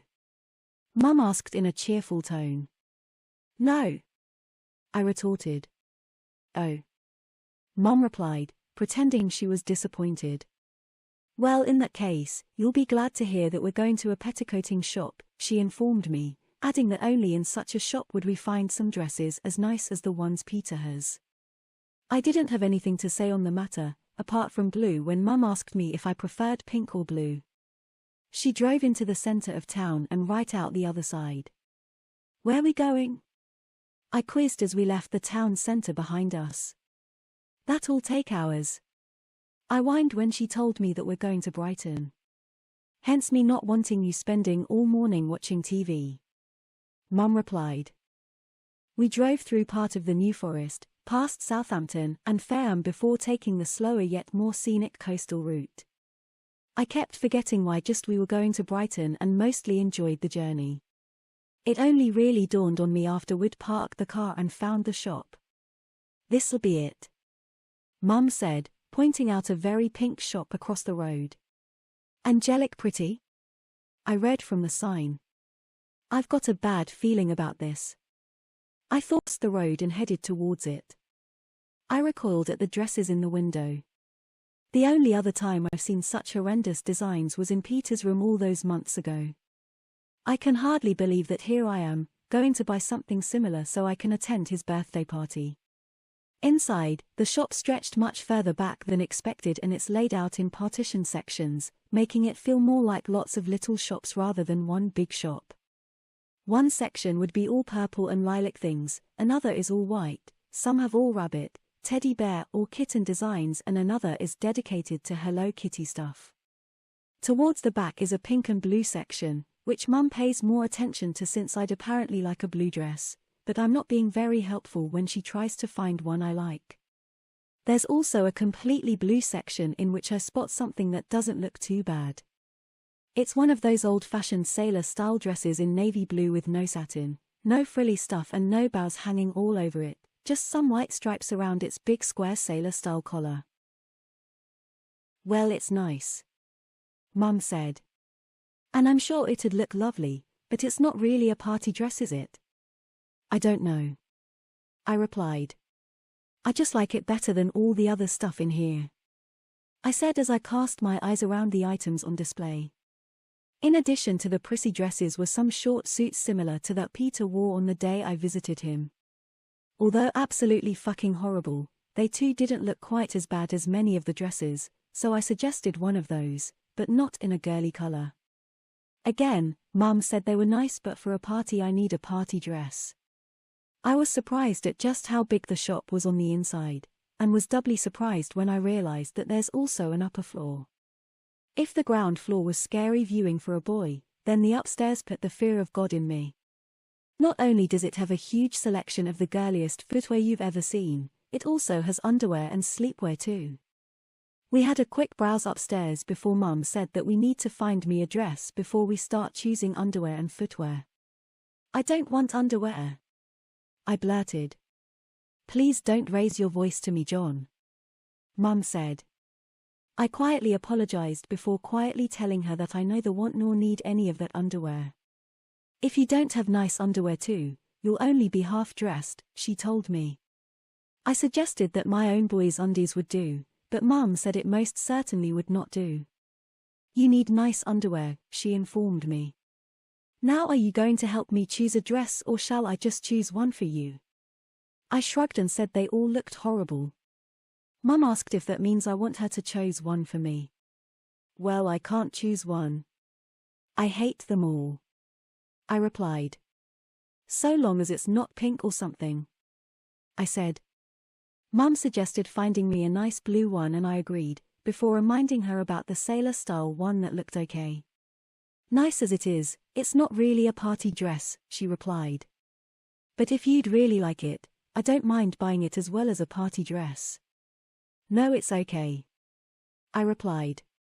The last thing I want is 2 dresses. We must have spent a whole hour slowly browsing the entire ground floor again. Mum held numerous options against me, which was embarrassing enough, but I almost had a heart attack when she suggested I needed to try one on. Please don't make me try them on, Mum, not here. We need to make sure it fits properly. Mum said, it's a long drive back if it doesn't, she reminded me. Her eyes gazed beyond me and she said, oh, now that one looks nice, as something caught her eye. I turned to see as Mum marched towards it and predictably I claimed it was horrible. It's beautiful, she gushed. And it's blue, you wanted a blue one didn't you, she said as she held it against me. Previous suggestions I'd dismissed because I didn't like the sash or the short puffy sleeves or the shiny satin fabric, and since this dress has none of those, my mother has deemed it perfect for me. Mum beckoned one of the assistants over and I found myself being briskly led to a changing booth. I barely had chance to protest before my t-shirt was whipped off my back, and finding my pants around my ankles within seconds meant it was far too late to make a run for it. With only my underpants and socks on, the assistant held the dress open for me and my mother told me to raise my arms. I did as I was told and quickly found it floating around me. It's too short, I moaned as my trembling fingertips unwillingly found its hem. Nonsense, my mother said as she stood back and admired me. Turn around and see what you think. I knew there was a big mirror behind me and the last thing I wanted to do was to turn and face it. I felt the assistant's hands on my shoulders and they gently turned me around. My reflection is half legs, half dress, with my gormless face perched on top. I reiterated that it's far too short, but my mother responded by asking the assistant if the same style is available in pink. If you don't stop whining, John, I'll buy you a pink one instead, she threatened. It worked and I stopped whining. Then the assistant said she'd show my mother how it fastened and began rooting up my back, lifting my dress right up as she fastened some straps around my chest. Oh, I see, Mum said in her intrigued voice. That's clever, she added as the assistant explained that the fastening is designed to prevent self-removal. Mum turned me around and smiled as she looked me up and down. She reiterated how beautiful it was as she pointed out the embroidery on the outer layer. Aren't all these little bow motifs sweet, she said. I don't think my mother expected me to offer an answer and she didn't seem to mind when I remained silent. She let go of my dress and said, right, shall we go and find some nice shoes and underwear to go with it? I knew this bit was coming so had resigned myself to the fact we'd be heading back upstairs. What I hadn't expected was not being allowed to put my own clothes on first. Feeling half naked, I trotted through the shop and up the stairs wearing only the dress, my underpants and my socks. The shop wasn't busy but it wasn't empty either and all eyes were on me as I passed them by. The staff smiled, as did the adult customers, but the youngsters who accompanied them looked at me with pitiful eyes. Some, like Peter, are already petticoated. Others, like me, are wearing normal boys' clothes, but also like me, maybe for not much longer. With help from the assistant, Mum chose me the worst pair of knickers I've ever seen. They're white with a huge love heart on the front that's outlined with frilly pale blue lace. The legs and waistband are trimmed with white elastic lace and on the center of the waistband, just above the V of the love heart is a pale blue satin bow. Mum tells me they're gorgeous and takes great delight in showing me the rows of ruffled pale blue lace that cover the bum. Please don't get me those, Mum, I begged. Mum tells me that if I don't like my blue dress, then she can always get me the pink one instead. Which means pink and white knickers just like these ones, she added. I conceded and agreed to sticking with blue. Mum chooses me a little white vest also with pale blue lacy trim which, compared to the knickers, is relatively understated. But things soon got worse as she spent several uncomfortable minutes choosing me a suspender belt. Initially I didn't know what they were for and I wish I hadn't asked. To hold your stockings up, she told me. She found one with satin bows over each of the clips in the same shade of pale blue and heeded the assistant's advice and bought me a pack of 3 pairs of white stockings that consisted of a plain 30 denier pair, a 2 15 denier pairs, one with little love hearts on and one with little bows on, just like those on my dress. In the footwear section she took my socks from me and chose me a suitably prissy pair of shoes, made me try them on. I reluctantly agreed to having the pale blue ballet shoes which also have a bow detail on the toe as I feared I'd only end up with heels if I didn't. I also wanted this ordeal to be over with sooner rather than later and footwear is the last thing on the list. Or so I thought. No. It turns out that I also need something for my hair and a handbag. Of course I tried to get out of having to have a handbag too, but Mum told me I needed one. What for? I asked. Mum told me it's so I've got something to keep my things in. What things? I whined. When she listed a spare pair of stockings and a clean pair of knickers, a handkerchief and maybe a lipstick and vanity mirror, I reminded her that this is all only for a few hours. I won't need any of that stuff for one party. I claimed. Well, it's better to have and not need than to need and not have, she replied. Choosing my handbag was easy as there was only one that features the same shade of blue as my dress. I recalled seeing a similar one in Peter's bedroom as I tried it on, i.e. slung it over my shoulder and let it hang on my hip. Choosing something for my hair took a lot longer. Mum put numerous headbands, hairbands, hair slides and hair clips on me before settling on a pair of slides with a pale blue satin bow on each. Mum thanked the assistant for their help, before handing over all our purchases. I think John will have the embroidery option too, she said, before taking me and my dress back to the changing room on the ground floor. The only good thing that's happened since I stepped inside this ghastly shop named Angelic Pretty is the fact that my mother let me change back into my own clothes. I carried the big pink branded bags back to the car and a group of kids yelled, "Hey look, he's been to Angelic Pretty, woo-hoo-hoo." They laughed and pointed and teased me. Mum told me to take no notice and told me that they're just the sort of boys who need to be petticoated. I don't think anyone needs it, I said. Especially people like me and Peter who've done nothing wrong. I mumbled as I got in the car. Mum didn't reply to my point, but she did ask if I was hungry and suggested KFC, McDonald's, a pizza maybe, or fish and chips by the sea, she suggested. I was hungry but didn't really have an appetite. My tummy is in knots as I try to come to terms with all the things I've just been bought, and the thought of actually wearing them on Tuesday is something beyond. I wonder if Peter's been to Angelic Pretty and assume that he has. Probably on numerous occasions, I think, as I recall his rail full of dresses. I stare out of the window towards the sea and try to think of other things as we take the slow coastal route back to Fareham. Here, we stop for fish and chips and eat al fresco on a bench overlooking Portsmouth Harbour. Are you looking forward to Peter's party on Tuesday? Mum asked. Not really, I replied. Well, just remember that it's not about you, it's about Peter, it's his birthday, so I want you to be nice, not whine and moan about having to wear a dress the whole time, she advised. Tuesday will be the first time you've had to wear a dress, but if your behavior and attitude is anything other than positive, it certainly won't be the last. Do you understand? She asked. I gulped and said I did. Mum took the big pink carrier bag from me the moment we entered our home. I wasn't sure what she'd done with it but was relieved to find the dress not hanging in my wardrobe or the knickers in my underwear drawer. I didn't see the clothes again until Tuesday afternoon when I arrived home from school and found the dress hanging from my wardrobe door. Its presence stopped me in my tracks and I did nothing but gawp at it for a moment. I've run you bath, John. Mum chirped as she appeared behind me. Just as she'd done on Saturday, my mother scrubbed me from head to toe with a loofah before letting me sponge myself. I toweled myself dry, wrapped it around me and sauntered slowly to my room.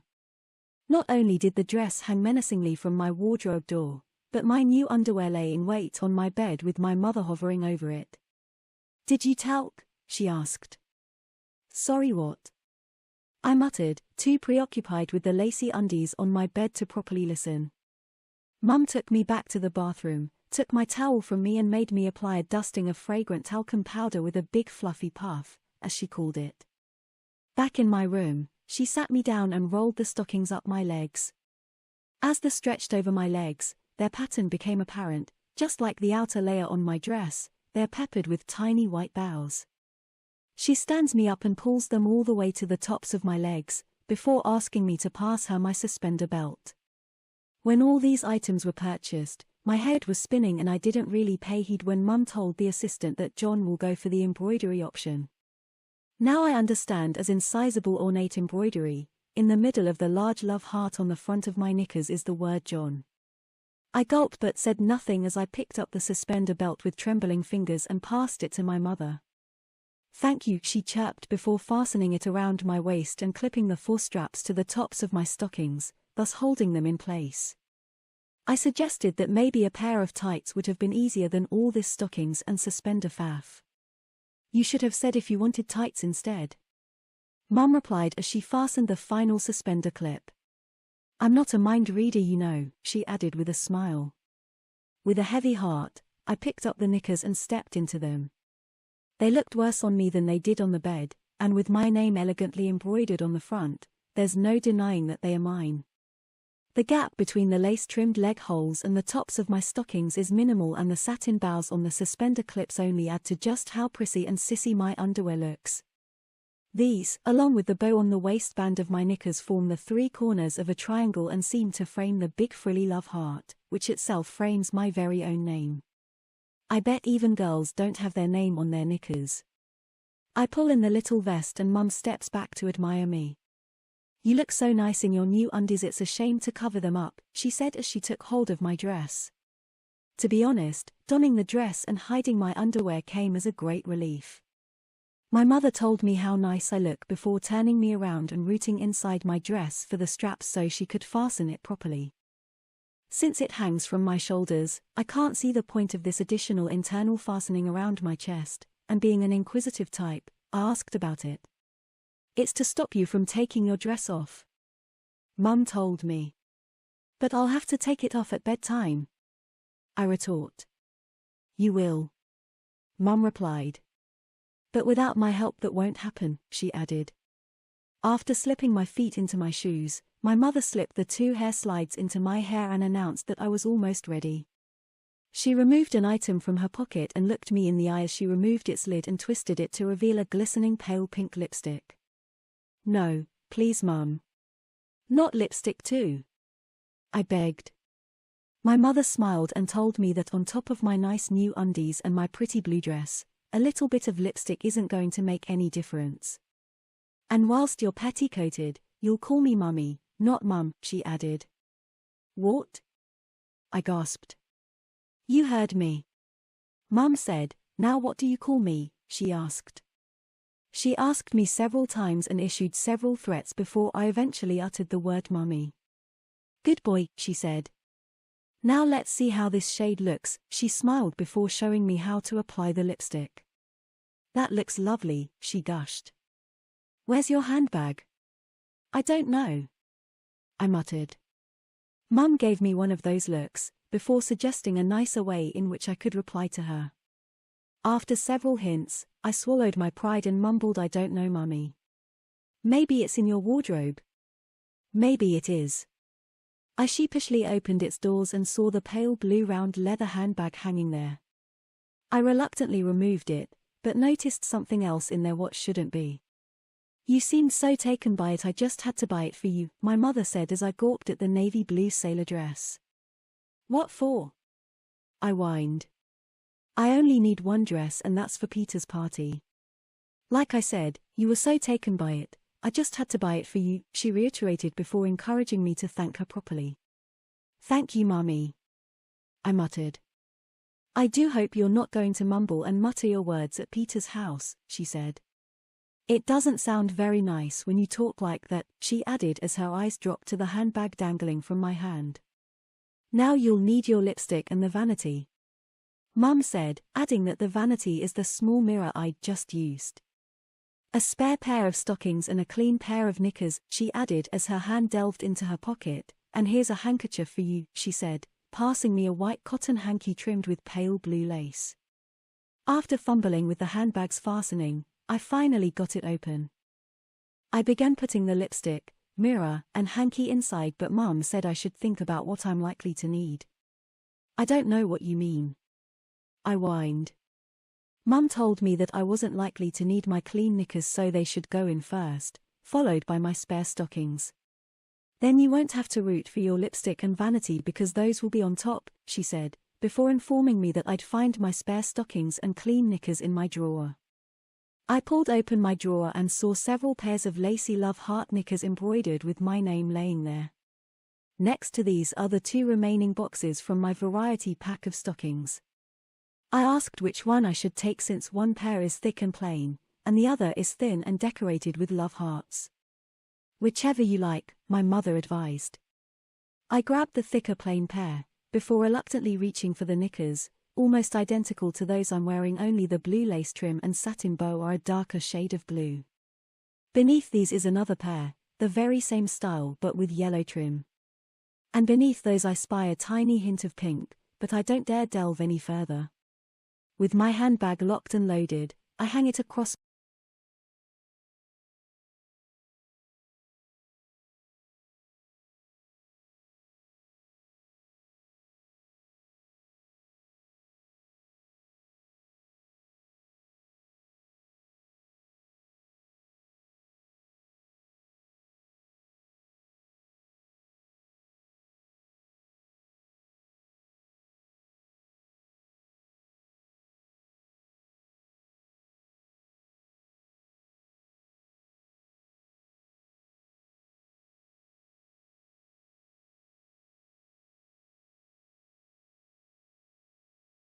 want to think about it.